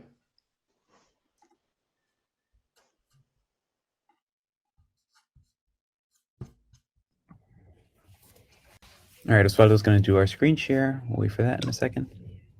All right. Hello, everyone. My name's Raul. Hope you can hear me all right. Want to say a big thank you to the judges who are here today, and our guests as well. And of course, IGA for providing this opportunity for us. We really appreciate it. I am the lead for Team Artificers, and we're here to present Mecha Marauders. So what is Mecha Marauders? We've got a game here where we would love for our players to feel like they can go from trashy to thrashy in a trash punk reverse tower defense game. We'll spend the rest of the presentation really talking about what that all means and how we've achieved it. But ultimately, we're hoping that folks can really feel confident in switching up what their expectations are around a tower defense. So instead of bolstering your defenses to fend off enemy waves, Mecha Marauders has you engineering an upcycled army from rubbish and refuse. What does this really mean? So really early on, we were thinking through how to flip a couple of genres on their heads, and not just for the sake of it, really touching back on the experiences that we really valued as players, which we'll learn more about in a second. And the reverse tower defense is something that really came to mind quite easily for us. We're playing with a couple of different combos. You can think of our game as a combination of Mech Warrior meets Plants vs. Zombies. Ultimately, we're trying to embrace and distill mecha aesthetics and gameplay within a more accessible play space. We'll expand on that over the course of our experience here. Next slide, please. I'd like to talk a bit about the problem that we acknowledged. So when we think about the mecha genre and games that include mechas in general, we see a few issues that are really tentpoles of the games. So we've got very steep learning curves, very heavy time investment. This is usually due to like very crunchy feature sets. So there's lots of physics simulation, a ton of customization that players need to be tracking. There's almost infinite ways that you can tackle most problems. And all of that creates a very hardcore experience that appeals to a hardcore community. And ultimately, it's also a relatively niche community, and one that's not particularly welcoming for folks who maybe really dig those aesthetics, but aren't particularly keen to dive in so deep into Armored Core, for instance, or something like Mech Warrior or Battletech, which can be quite heady. So that's our problem. Let me introduce you to us real quick and how we connect to that problem. This is the Artificers team. My name is Raul. Like I mentioned, I'm our producer. We've got Osvaldo Gonzalez with us, our art director, Corey Rogerson as well, our game designer, and Seth Thor, our engineer. Very special shout out for someone not listed, but who was still instrumental into the game is Jamie, who did all of our sound effects and music, which really adds so much to the vibe. And really early on in our path together, once we started meeting in IGA, we realized that there were a lot of touch points that were quite common. Most of us have been working in games for a couple of years at this point. For me, I've been working in production on a bunch of different media formats, in particular coming out of a nonprofit called Games for Change. Osvaldo has lots of experience in QA and had some previous experience as a mechanical engineer before diving into his art experience. Corey has been experimenting with game design and programming for the last 10 years, and certainly the most senior person on the team. And Seth is working in incredible fields right now, including AI engineering and programming, with lots of experience as a computational scientist. So ultimately, like the four of us, we're really thinking through our past experiences, not just as lovers and players of games that were quite fiddly and strategic and loving mechs and robots and how they might lend themselves to a puzzle space. And we wanted to see how we might create a solution there. And ultimately, the solution to the problem that we posed earlier is that we'd like to create something that's more welcoming to our players. We want to simplify these strategic elements that are really a tentpole of the mech genre, hype that up by embracing player creativity, and then also telling a story that was somewhat absurd and flipping a bunch of these dark, gritty tones that really are temples of these genre spaces, and flipping them to tell an underdog story that a lot of other kinds of folks can relate to, and we might have some fun while doing it as well. You're at just under 5 minutes. Great. So I'm going to pass this over to Corey for our gameplay concept. Yeah, glad to talk about it here. Let me move my windows and look at the side screen here, guys. All right, so the gameplay concept here, it's from trashy to trashy. Like you start as the underdog, as Raul is saying, and you're gonna play. You're from the outskirts of a larger civilization. It's the AI, it's the mega corps that are taking over, whatever have you. And the scenario here is that you are a scrapper. You've got junk. That's what you've got, and you're really, don't we all want to tear down our corporate overlords in one way or another? So, here's where the magic happens. In your workshop, you have 3 mech types currently to customize. Your light, medium, and heavy, with variants in their Rochambeau sort of rock, paper, scissors methodology of the low-cost unit versus the high investment, and how you're going to deploy these on the level. Sort of similar to the way you would choose the classes during Clash of Clans in deployment. And then you have 3 component types on the mech to control, which are the chassis, the legs, and the weapons, which are going to control various other stats around the hard points, sensors, what weapons you can put on there, how fast they move, special abilities, and how they can evade shields, etc. Flamethrowers, all the fun stuff that go on there. And everything you build, the best part about it is that it's coming from garbage. It's upcycling. So we're literally saving the planet while saving the people, and it's all it goes very nicely together in their development. And if I can get to the next slide. So trash, it's universal. We all see the world around us and the waste that happens from we have a strong environmental bend on this, right? We've got a narrative here explaining that, maybe there's something we can do about this if we just stand up and say something about it. So build something from nothing to use the tools that you have near you to accomplish your goals. And it's sort of that fantasy fulfillment of, what can we have around us that's not going to cost us very much to accomplish our goals. So one man's trash is another man's mecha, and we are empowering the players to make something that is not what is in the world around them. It's a tool that, sometimes you're out there and you're playing a role-playing game because your pockets, you open them up and a moth flies out of your wallet you're feeling kind of down in the dumps, so you go kill a goblin in a video game and you get some gold. It gives you that feeling of doing something effective, and that's really where the deep storytelling comes in from this. Is you're living that fantasy and you're doing it in an environmentally friendly way. So you have 2 minutes left. The second phase of the game here is deployment, where you're going to then take the things that you build and set them loose on the evil overlords, the AI data lords, or whoever they are in this particular scenario, depending on the mission that you're going on, and tearing down their towers, which have much different advanced technologies, much more than your trash anyways. And you need to be strategic in using the scrap that you have to take down the enemies. Next slide. All right. I'm going to hand this over to who is taking over on the core pillars here? It's me. This one. Thank you. This one's mine.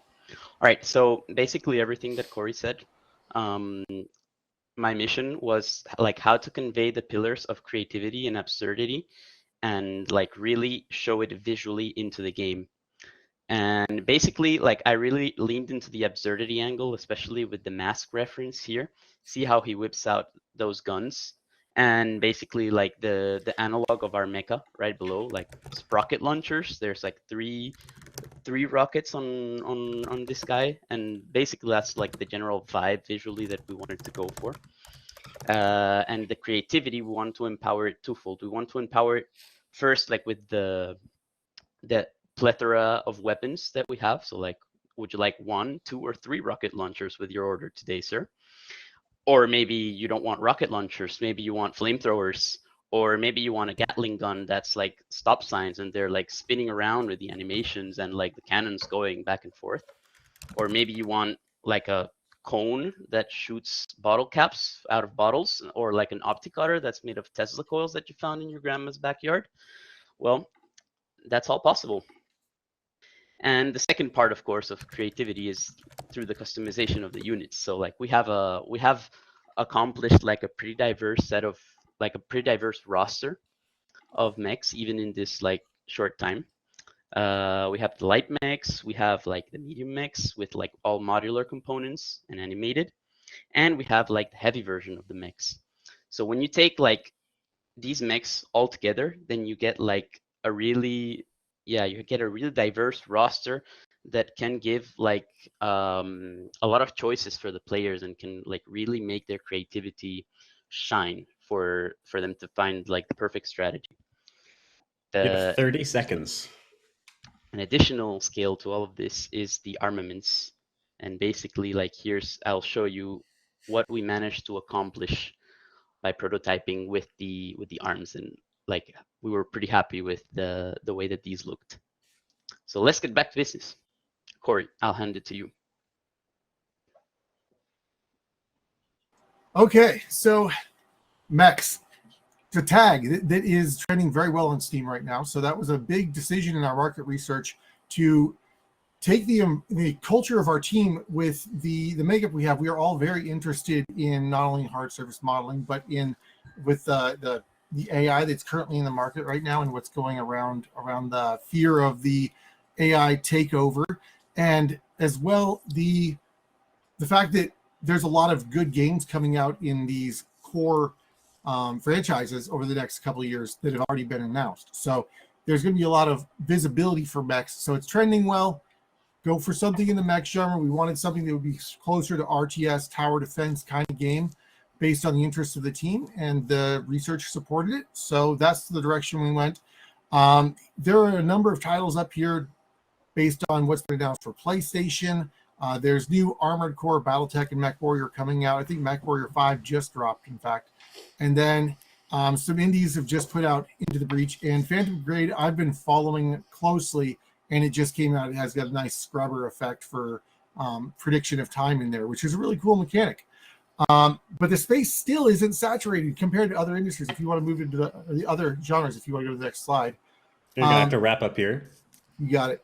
There's only 175 totals here. Titles driving, $937 billion or $1 million. That's a lot from 2021. We've got some significant franchises out there in competition, but not offering mechs that are going to be hot in the coming market. So that's where we're at on it.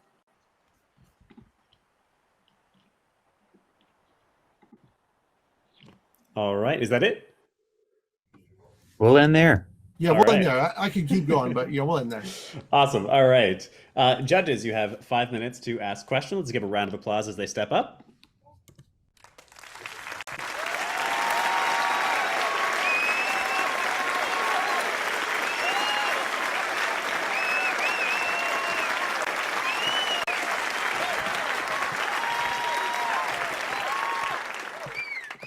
All right, Athena. I especially love the art style is really cool. I saw a lot about the art style. I heard a lot about designing robots. I feel like I don't know anything about how this game plays. So how does it play, and how much am I going to have to pay for it? Sure. I can give a quick summary of the gameplay again from what Corey said. So the game ultimately plays in 2 phases. The first phase is in the workshop where you're actually customizing your units. You get to customize those across the 3 types that you saw earlier. And then you deploy those units. And those are deployed into a level set that is essentially a linear channel where your robots sort of auto path to the end of the level and try to overcome the obstacles in their way. Only by getting to the end checkpoint do you then unlock more features, more resources to then further customize your mechs and the changes. Am I doing anything in the midst of that run, or is my my gameplay only about building it and then seeing what happens?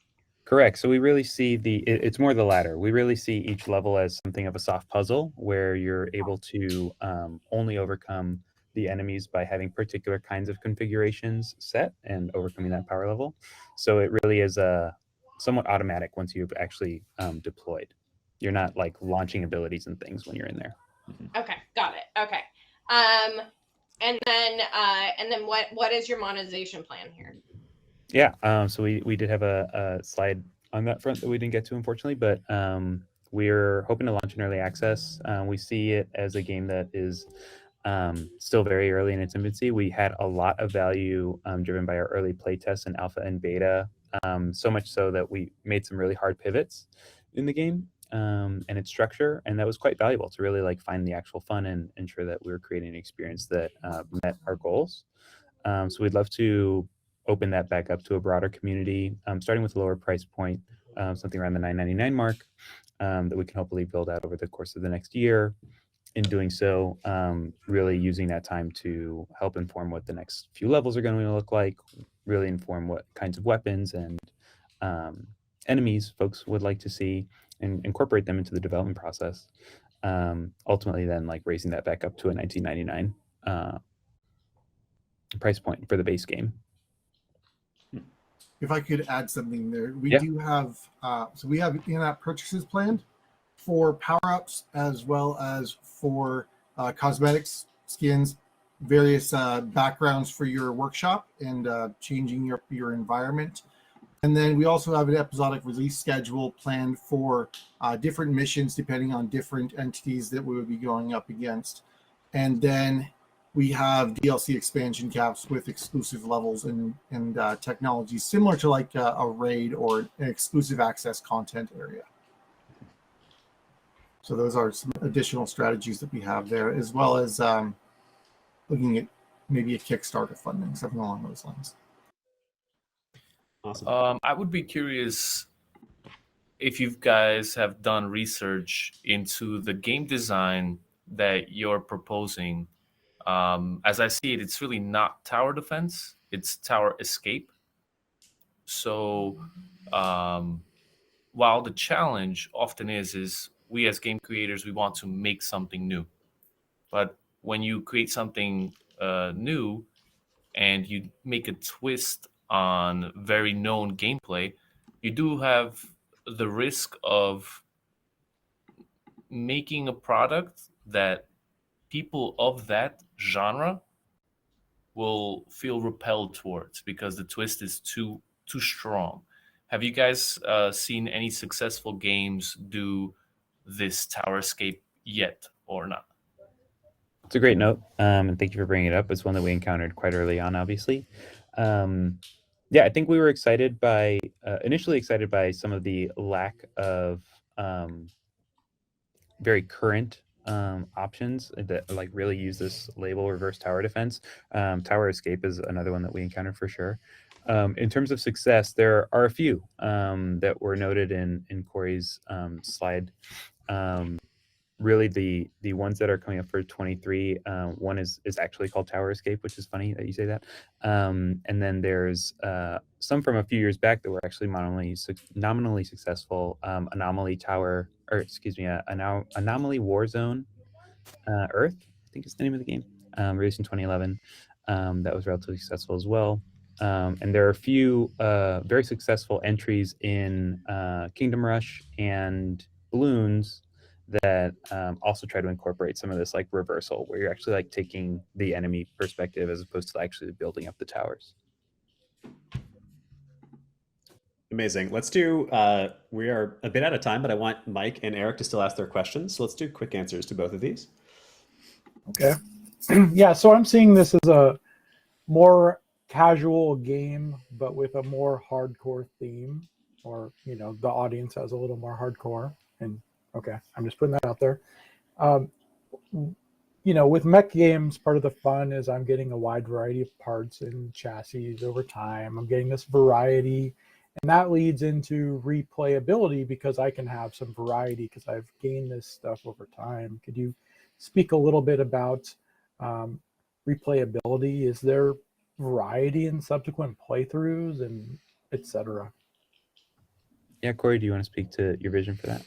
Absolutely. So the replayability, anything procedural is going to have, you know, a lot more replayability just in general, but the whole concept is replayability.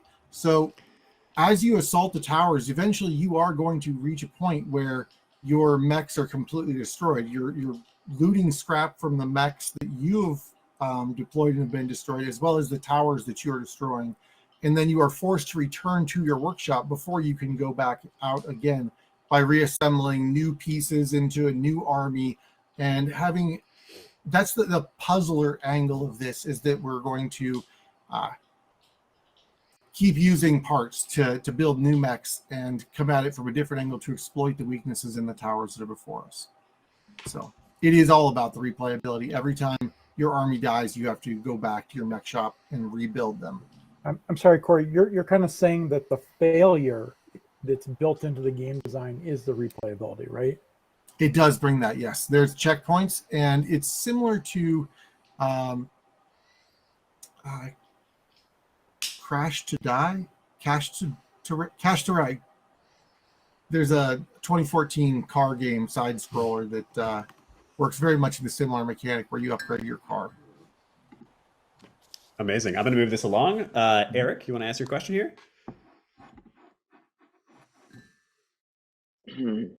Yeah. Are you mostly gonna have a system where you use the trash, or will you actually be able to as well learn a bit about the environmental impact of all the items within it? Yeah, it's a very good question, Eric. Thank you. Corey spoke already to kind of our impressions and hoping that this game leaves folks with some tongue-in-cheek opportunity to deal with the environmental issues that we have today. We really see the trash itself as a storytelling vector, one to like understand kind of how this stuff became trash to begin with and how it started to be accumulated, but also using it as a way to inform about the world and the setting. We had not considered actively using that as a educational vector per se, to teach folks about like, oh, well, these are materials that are particularly pollutive, right? But in terms of like our social impact alignment, I think that's a very good suggestion. Thank you. Love that. All right, we got to move right along. Let's give a round of applause, and then let's bring up our last team. Thanks, everyone.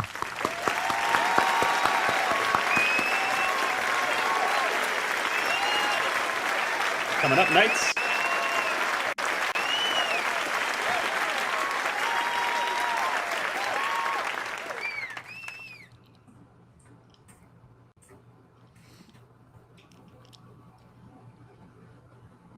Go ahead. All right. Thanks for being here. We know you've seen a lot of great games today, ones that even I'm particularly excited to try out myself.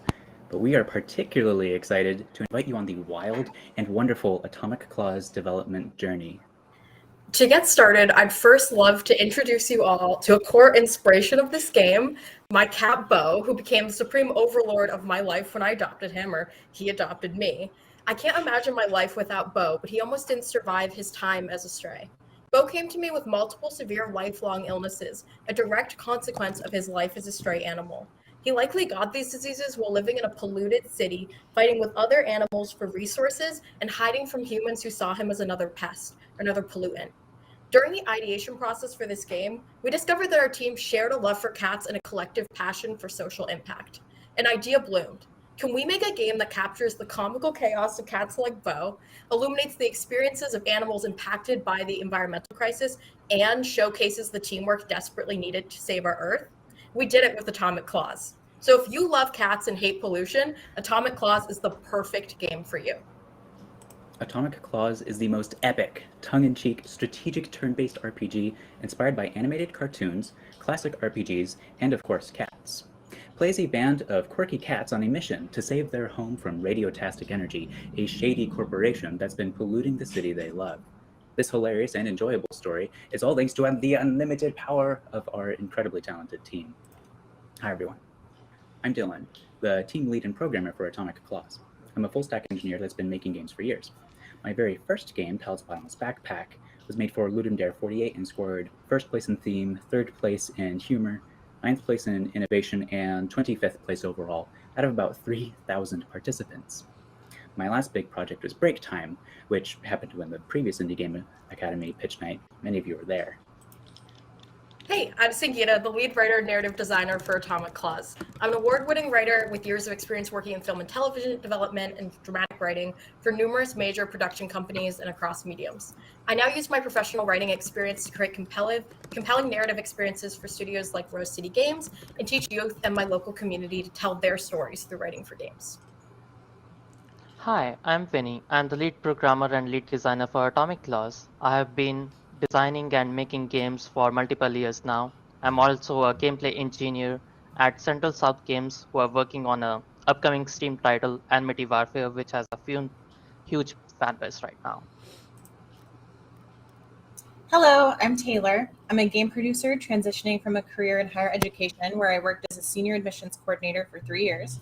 I graduated magna cum laude from Arizona State University in 2021 with a bachelor's in interdisciplinary studies, and have since spent my time writing tabletop supplements for Daylight Publications and learning everything I can about project management and game development. I recently participated as a producer in the narrative-driven Game Jam, where my team's game Riddle Me Kiss placed second overall. And hello, my name is Kevin Carden, and I'm the lead artist for Atomic Claws. When I was very young, my father noticed my passion for games and got me a very simple game development program for kids. This jump-started my passion for making games, and I've had a love for game development ever since. I placed 10th in the nation at the FBLA Financial Literacy Game Development Contest with my best friend, and a feat which no one in our school had ever reached before, and I'm currently the owner of my own company as an independent artist called Kevin's Monster Shack, and have been refining my artistic talent, getting several of my pieces into local art galleries. And now with this awesome team, we can't be stopped. I love Atomic Claws, and our team loves Atomic Claws. We're not the only ones who love Atomic Claws. Here's what a few of our playtesters had to say about the game, and why we believe Atomic Claws needs to be available to all players. At the heart of our game are 3 lovable cats, Tuxedo, Mushroom, and Box Knight. Tuxedo, inspired by our feline friend Bo, is an ultra-confident, sarcastic kitty who uses his magic hat to battle his foes. Mushroom is a quirky, fungus-loving feline whose joyful aloofness has already captured the hearts of our playtesters, with some saying they wanted stickers made of them. Box Knight is an anxious but mighty cat who learns to harness their courage. Players get to experience each cat's distinct character arc as they progress through the game, all while learning that the ultimate treasure really is the friends you make along the way. The narrative in Atomic Claws has the charm and sharp wit of your favorite animated cartoons, with the lovable, quirky characters and heartwarming, epic surprises of your favorite movies and video games. Atomic Claws features a rich story that's split into 3 acts. In the first act, serving as our tutorial, Mushroom, Box Knight, and Tuxedo form an unlikely team as they invade the city's massive junkyard to investigate a possum mech uprising fueled by toxic sludge. In Act 2, the cat crew arrive in Catnipalot, the divine realm of cats, and fight a cabal of dog spirit philosophers and a dog god, you heard that right, who warn of an environmental apocalypse. In Act 3, the cats return to their city to face off against radiotastic energy, who want to capture the animals attempting to thwart their plans to turn the earth into fuel. Cue an epic Avengers-level fight that sees the cats banding together with their enemies to save their city. You're not going to find another game like Atomic Claws, and that's what makes it amazing. Beyond the story, Atomic Claws also features a robust, strategic, turn-based combat system. A core feature of our combat system is the timeline. It's a key way we challenge players to think about teamwork when progressing through Atomic Claws. The cat's powers have been uniquely designed to not only affect the placement and abilities of the enemies, but their fellow felines as well. In this way, it's not advantageous to focus on one cat over the other. Instead, we've designed the game in a way that creates a satisfying, synergistic experience when the cat's powers are used in tandem. Of course, it takes more than feline fury and awesome magic powers to defeat radiotastic energy. Atomic Claws has a unique friendship power system that rewards players for maximizing teamwork during combat. Fill up the friendship paw for each cat to unleash their dazzling special abilities. Community is fueled by friendship, and so is Atomic Claws. The friendship power system ties deeply into the narrative stakes in the game, emphasizing the importance of working together, turning enemies into allies, and fighting for the greater good against forces that would want to use the planet's resources for individualistic purposes. There are other RPGs that feature cats, like Cat Quest or Stray, and there are turn-based RPGs with teamwork themes like Bug Fables, but there are no games in our market that combine cats, a turn-based combat system, an expansive narrative, and charming art style in one perfect package.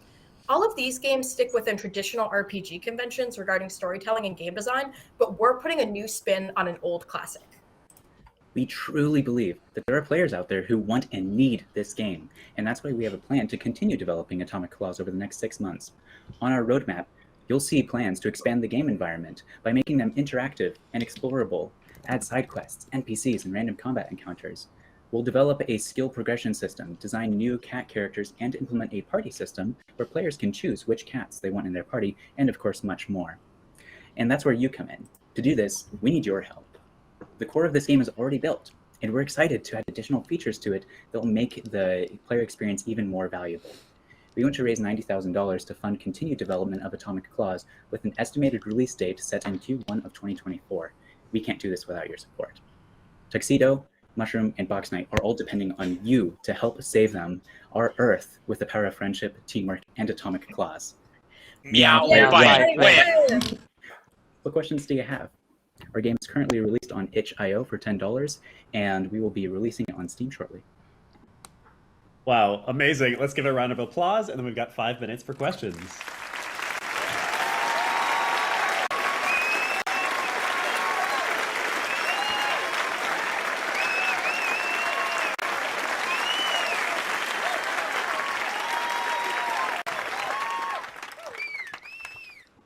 Judge, questions?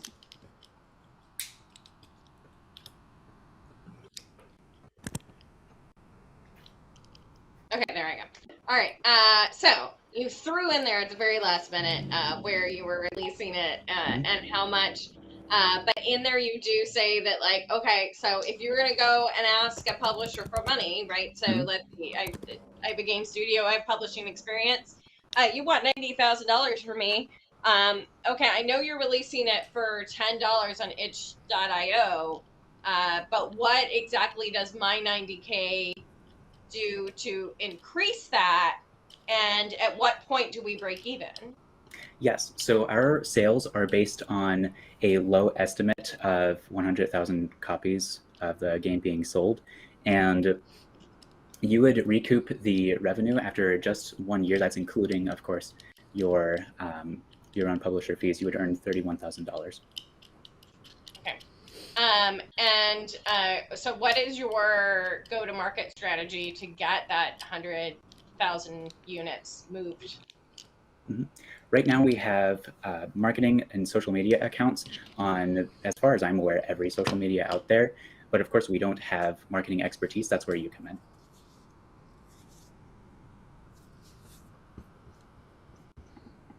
Other questions?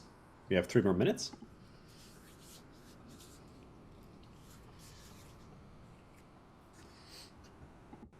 Any other questions from the judges?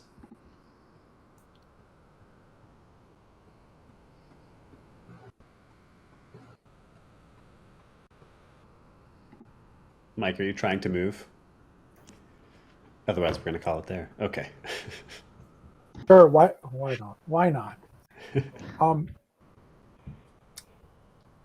So what are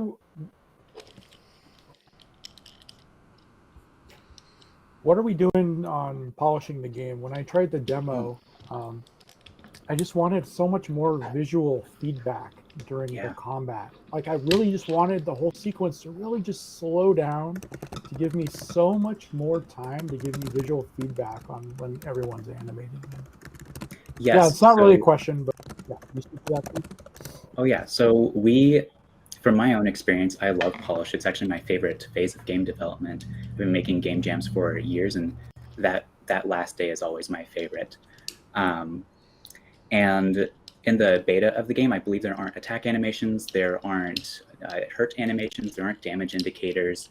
You can't even tell which enemy is on the timeline, really, if you try to strategize. We've added all of those things in the game, and of course, a lot more as well. All right, thank you. All right. So let's shut it down. Let's give one last round of applause. Well done.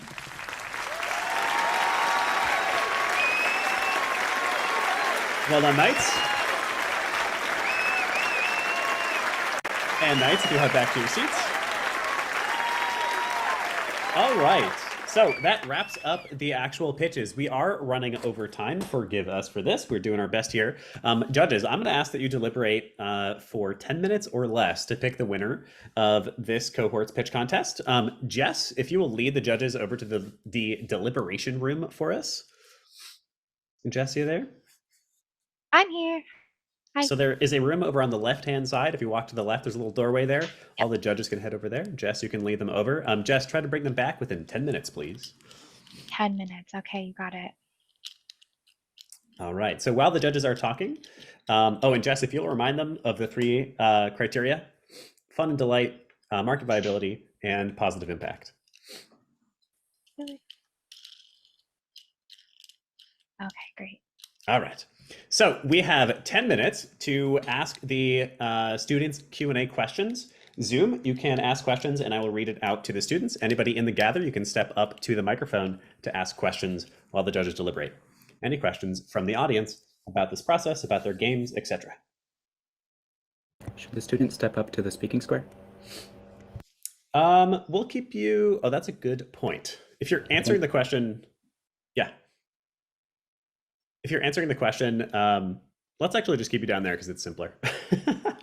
You can go ahead and stay in your seats. We can all hear you. All right. Any questions for the students?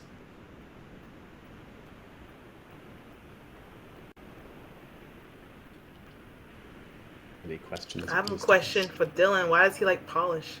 I love polish. It's where you get the whole game to come together. You don't have to worry about so many bugs. You get to add in so many features into the game that just make it look amazing. I mean, and feel amazing. How could you not love polish? Yeah.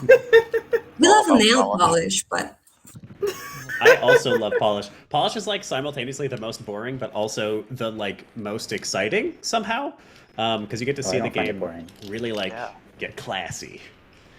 Yeah, I like putting it together, and I do like that. But I'm all I like trying and testing mechanics. I'm more prototyping. I believe for the guests and gather, I don't think they can hear us right now since they're in the back row. Never mind, it's been edited. I see. Okay. Guests, if you're not hearing us, you can step forward off of your seats and you should be able to hear us. Donato asks about what engine all these were in. So why don't we sound off from each team? What engine did you build your games in? Team Paladins built it in Unity, using the 3D Unity specifically because we made the game 3D. Woo.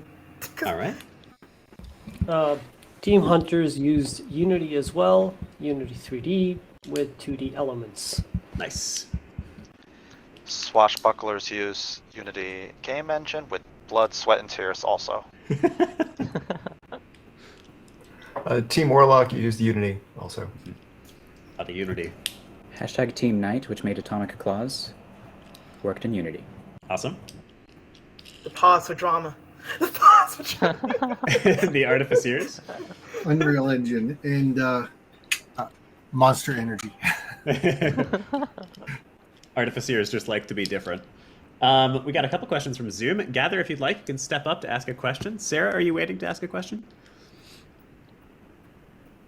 If not, we've got a couple from Zoom. Eduardo. No, I just don't know what I'm doing. Sorry. Okay, you're great. Eduardo asked a question for everyone / anyone, whoever feels comfortable answering. Oh, it just disappeared. What was the part that you liked the most to design / develop within your game? Dylan likes polish. As a narrative designer, I really enjoyed writing a unique story. And as a musician, I really enjoyed putting a lot of different things together to make a compelling soundtrack. Awesome. That's Team Hunters, by the way. Team Hunters. Let's get like maybe 2 more. I don't mind. Oh, go ahead. Okay. Yeah, hi. I was part of the team that made Atomic Claws. I think working with the team and ideating and doing all of that was the coolest part. I think the game was so uniquely our team came up with so many different aspects together that if one person wasn't part of the game, it would be very different. And we have now formed this really incredible team. And so that learning process together was the most amazing part. Awesome. And then 9, and we're gonna move on to the next question after that. I would actually really agree with what Sangeeta just said. I do feel the same way about my team. I think the best example of that specifically is really like the boss level. Even though I had such a great time designing all these mechanics and everything, really everything kind of came together collaboratively for the whole team for that level, and it slaps. It slaps so hard. Everyone go buy our game. Awesome. All right. Looks like I think I can't quite see your name in the bottom left. You've got your hand raised. Do you want to ask a question? I think they've had their hand raised this entire time. Oh, okay. And then I think Divine, are you waiting to ask a question then? Oh yeah, absolutely I am. All right, Can you hear me? let's see it. Yep. I just want to ask this one personally. I know. Yeah, definitely. Kevin, Dylan, Joseph, could you please let everybody know how you became such a irredeemable gaming badasses and make such an awesome product? Absolutely. Any hot tips on that? Yeah. I have no idea what you mean when I say I'm a gaming badass. I don't know the last time I played a video game. I played Tears of the Kingdom recently. No, I mean game making, but Yeah, yeah. so- Well, I'm sure you had plenty of breaks too on making. Oh, But yeah. Yeah, would anyone else like to answer that first? I'd say for me, definitely passion is a big thing because it's not every day's perfect and sunshine and roses, but like I love doing this as a whole, and so it just motivates me that much more to keep working on it. I think the most important thing is finding what motivates you like that. Yeah, I definitely think when you held that seminar on monster design, Yeah, that was you were fun. cooking a little bit more in the background. Yeah. That's awesome. Yeah, I definitely agree with Kevin. It helps a lot to really enjoy what you do. And I know while I've been enjoying what I'm doing, I'm learning a lot of new skills too, which has really helped with just developing our game further. Yeah. You guys definitely look like you put a lot of fun and had a lot of fun making your stuff. You gotta tell me about that process later. All right, Dylan, you've stalled for long enough. It's kind of a meme, actually. Keep making games. Sorry, Grind. inside joke. Make lots of games. Yeah, so I learned programming back in my junior year of high school, and I learned pretty quickly that I had a talent for it. And the very first time that I actually attempted to make a game outside of the class was on Roblox, actually. I had this idea of making a Pokemon fan game in Roblox, really big project, had no idea. That failed because I put all of the scripts inside of I put all of the code inside one script. I didn't know how to pull it into different scripts. So I made another Pokemon project, different scripts, and then I eventually made one in Unity, made one in Java, just flat Java, no libraries or anything like that. Yeah. And just constantly trying to make stuff really, really helped. When I did my first game jam, I had no idea if games was something that I wanted to do. Turns out it was a success, so I kept on doing them ever since. Practice is definitely key. Yeah, Awesome. It seems like pursuing Pokemon to such a degree meant that you made your match when you got, Monster Wrangler Kevin over here. Yeah, that seemed to have worked out. Amazing. All right, boys, I'm done embarrassing you. I'll sit back down. Thank you, Divine. And Swathy, do you have a question? Oh. No, Swath is, I think, the one who's had their hand up Oh, forever. was I bottom left? Yes. That you were Oh, referring to yes. earlier? I'm sorry. No, I did have a question, and I'm okay. sorry. I'm in a different view, and so I was on the right in my view. And anyways, so one of the things that I think is really cool about this is the social impact part. And as we're learning about the backgrounds of all of these teams, which I know you guys are united by love of games and other things, but there's also a lot of things that are different about you, which is what makes this really cool. So when you guys were thinking about, okay, not only how do you choose a social impact cause or a way to impact the world, but also how do you do that together? What was that experience like for you, and what are some of the factors that came into play when you were thinking about that? I actually want to answer this with Team Paladin. So as someone who is a person of color in the game industry, I'm very passionate reading the about, comments, I'm sorry. so I'm very passionate about really making games for change, and my team is the biggest inspiration for us because they came with that exact same passion. I really do think it was some sort of, I don't know, Willem's just a miracle in making teams together because we all came with the same thing. We want to make games inclusive, we want to make games accessible, things that aren't really focused in the game industry as much. And us being an all-female team, making this game together was really impactful for us as well. And we just wanted to make a game that was cozy, enjoyable for everyone to play and enjoy, because everyone starts to like to be a gamer or call themselves a gamer no matter what kind of games they make. And we want to build in inclusion and positivity. So making a game about two raccoons and friendship, which just seemed like the best thing ever. And the fact that I didn't think of myself as that, like, oh yeah, this is like a game I usually make. But my team really did inspire them. I really do love every single one of them because they really did inspire the positivity in the whole entire team, every single one of them. So congrats to them. I love it. I know it probably wasn't all sunshine and Can I answer? rainbows, but that sounds really good. I would love all the answers as long as we have time, Willem. Yeah, I feel like I have a pretty robust answer to this question, so I'm excited for how you phrased it and asked it. Thank you. So our game centers on a queer identity, which 3 of our team is identified, 2 aren't, but that, like, those kinds of discussions of difference, I feel like can be so superficial. This game has to deal with femininity, which not everybody on our team, regardless of their identification as queer or not, exactly identify with. It has to do with sexuality, which people have different levels of comfort with. So like the work of actually coming together is work. Like people should take it seriously, that it takes a lot of listening, a lot of talking, a lot of patience, a lot of empathy. We had a presentation from the person who generated the idea about the power that was in this talk, which included discussions about how do we talk about this type of music, which is often very sexual as a source of, like, feminine and sexual as a source of passion or a power. But how do we talk about that without sexuality, but still not lose the heart of the inspiration? And those are like complex conversations that you have about why this stuff matters to the people that matter in it.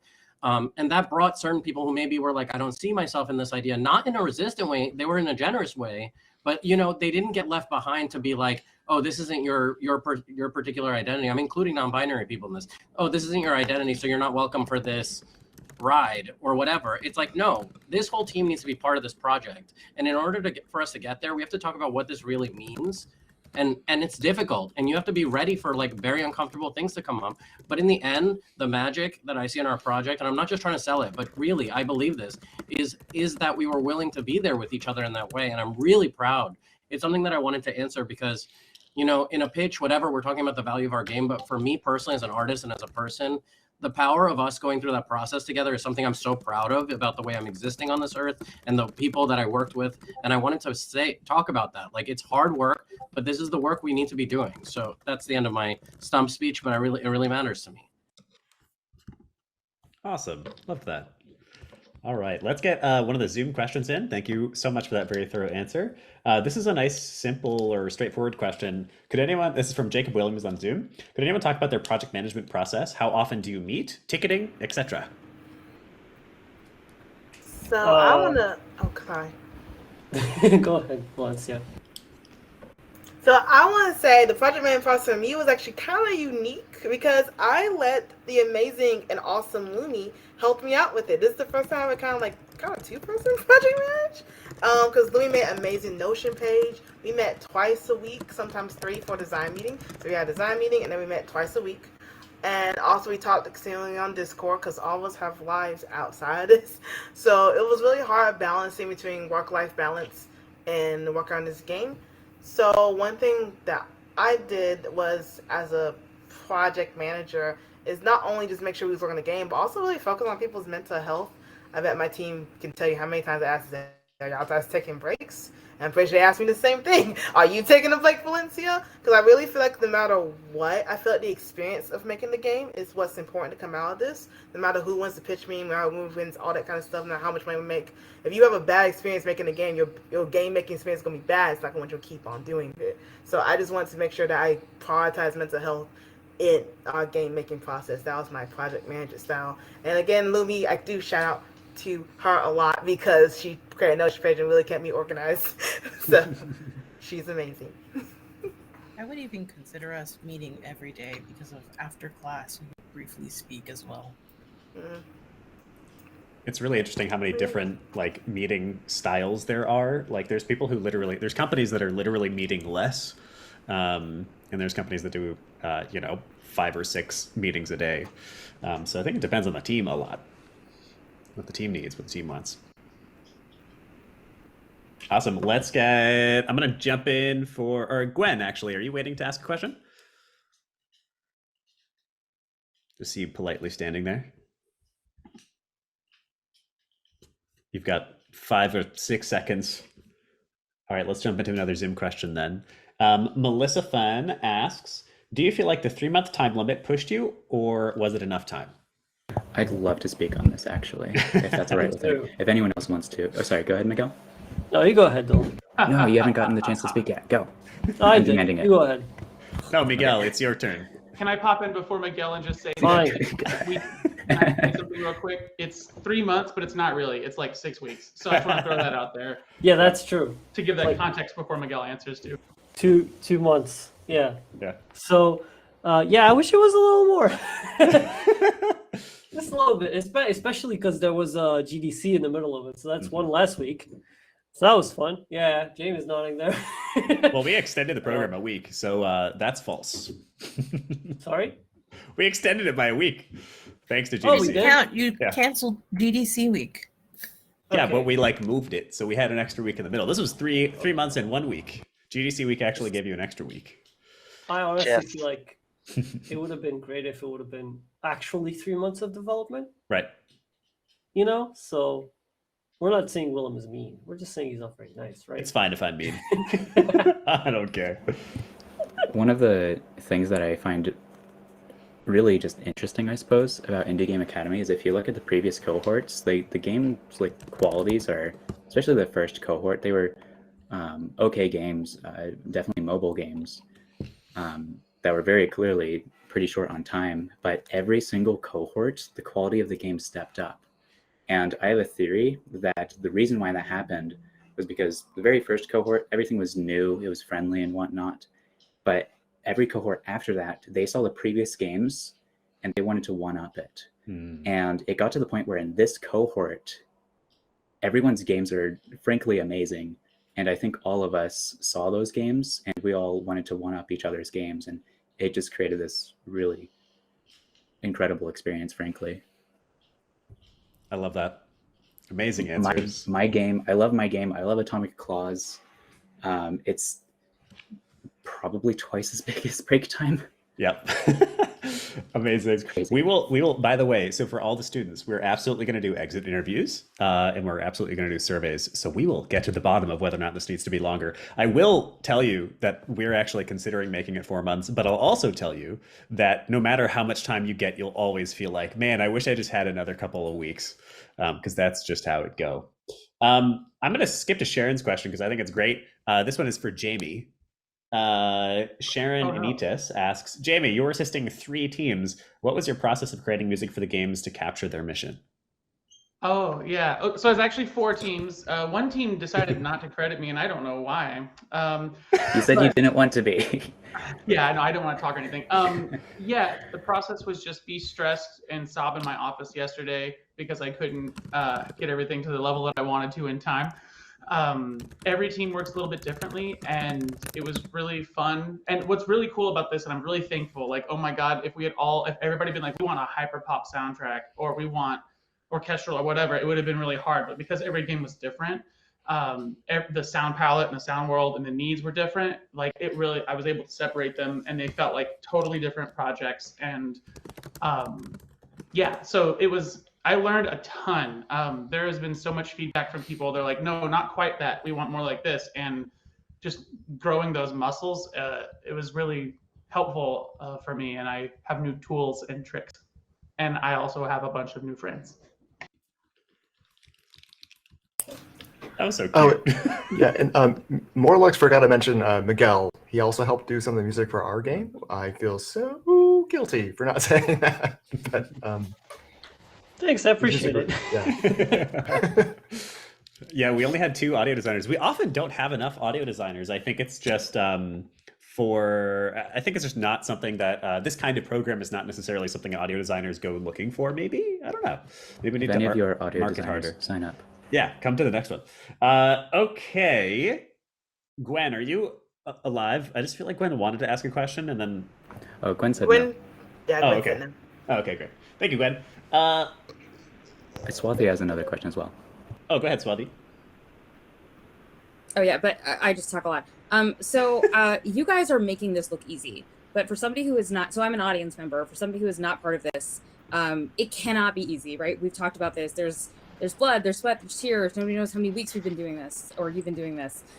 So what would you tell either a person new to game creation, whatever your specialty is, or what do you wish you'd known, or what would you tell yourself when you had started game creation process? Good question. I want to be the one to talk about this. Sorry, Valencia. I talk too much. It's fine. It's good. I appreciate everything you've said about everything that you've answered, but I think the one thing I would want to say critically is boundaries. Especially with this cohort, we are all people who have lives outside of this. 90% of our lives are dedicated to something else outside of this. And I think it is boundaries that you need to consider going into the game development community, is how much time you're willing to put in and how many hours you allocate to actually going above and beyond what you normally would have allocated. For me, as one of the programs for Team Hunters, I did find myself performing some heroic deeds in order to get our game out there, but it worked. We were able to get a game with a little bit of crunch out, but it runs well, it looks good, and I was happy that I was able to do it. But I could say, probably for everyone else here, that we all had our stressful nights and wish that we established harder boundaries at the beginning, and wish we didn't get texts from team members in the middle of the night about getting a build ready for the following morning for something. Amazing. I am going to cut us off here because the judges are back, which means it is time. I believe Mike is going to be our presenter from the judges. So let's all welcome Mike. You have the floor. All right. Shall we do the virtual drum roll?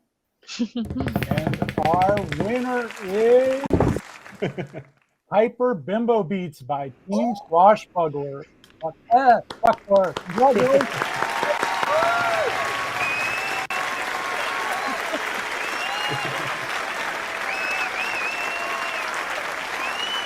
Woo! Thank you. Congratulations. It took us a while to deliberate, so, we're passionate about this. Congratulations, guys. Right, wanna- and there were so many great games presented today with talented teams, individuals. So we took extra time in there. Sorry to make you all wait, but yeah, it was not easy to deliberate and select the winner. But Nice. Do you want to give us like 1 or 2 sentences on why Swashbucklers, on why Hyper Bimbo Beats? Yeah, I'll jump in there. I was really enamored by this game. I think one of the key things here is that y'all managed to find this magic spot of an interesting and underused genre of rhythm games. Sorry, children.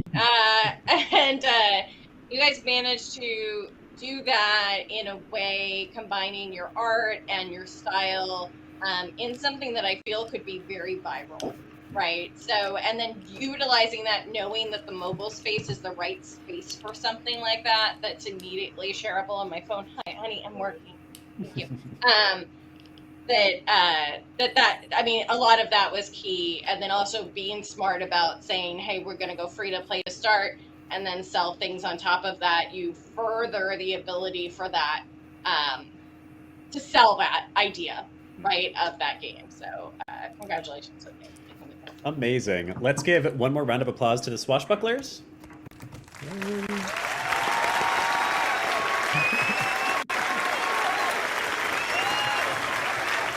And then let's give a round of applause to the judges. Thank you, judges.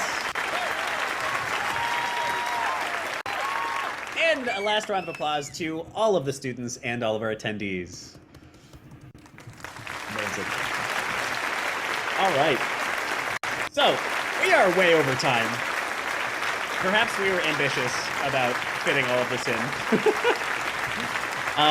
That means that the Rogues have won the House Cup. Congratulations to the Swashbucklers and congratulations to House Rogue. This has been such a wonderful pitch night. Thank you all for being here. Thank you so much to all of the students. You have gone through so much work. And judges, thank you for giving your time, especially 20 extra minutes from what we agreed upon. So this is the part where we ask for everyone except the students to take off because we are now going to sort of close down the cohort together. Before I send you out, we would love to have all of you join the Discord should you wish. We would love to have you in on the next program and or just be a community member. We have tons of events. We love getting our students to teach and run events of their own. So if you want to come learn from some of these wonderful people, please come stop by. And publishers, we are specifically trying to create partnered publishers, basically people who potentially are getting a feeder funnel from these students. Hi, Eric. So that all of you can hit us up with some game genres, etc., that you really want to see, and then our students can build it for you. So if that sounds interesting, we're going to reach out. I will be asking judges for feedback from you, whatever you are comfortable giving, tomorrow, just a written form that we'll then send to the students so they can get personalized feedback from you.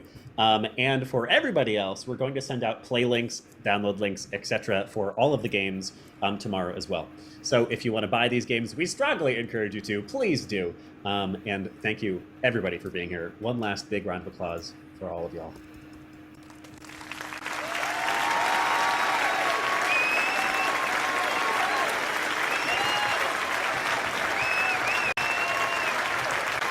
Awesome.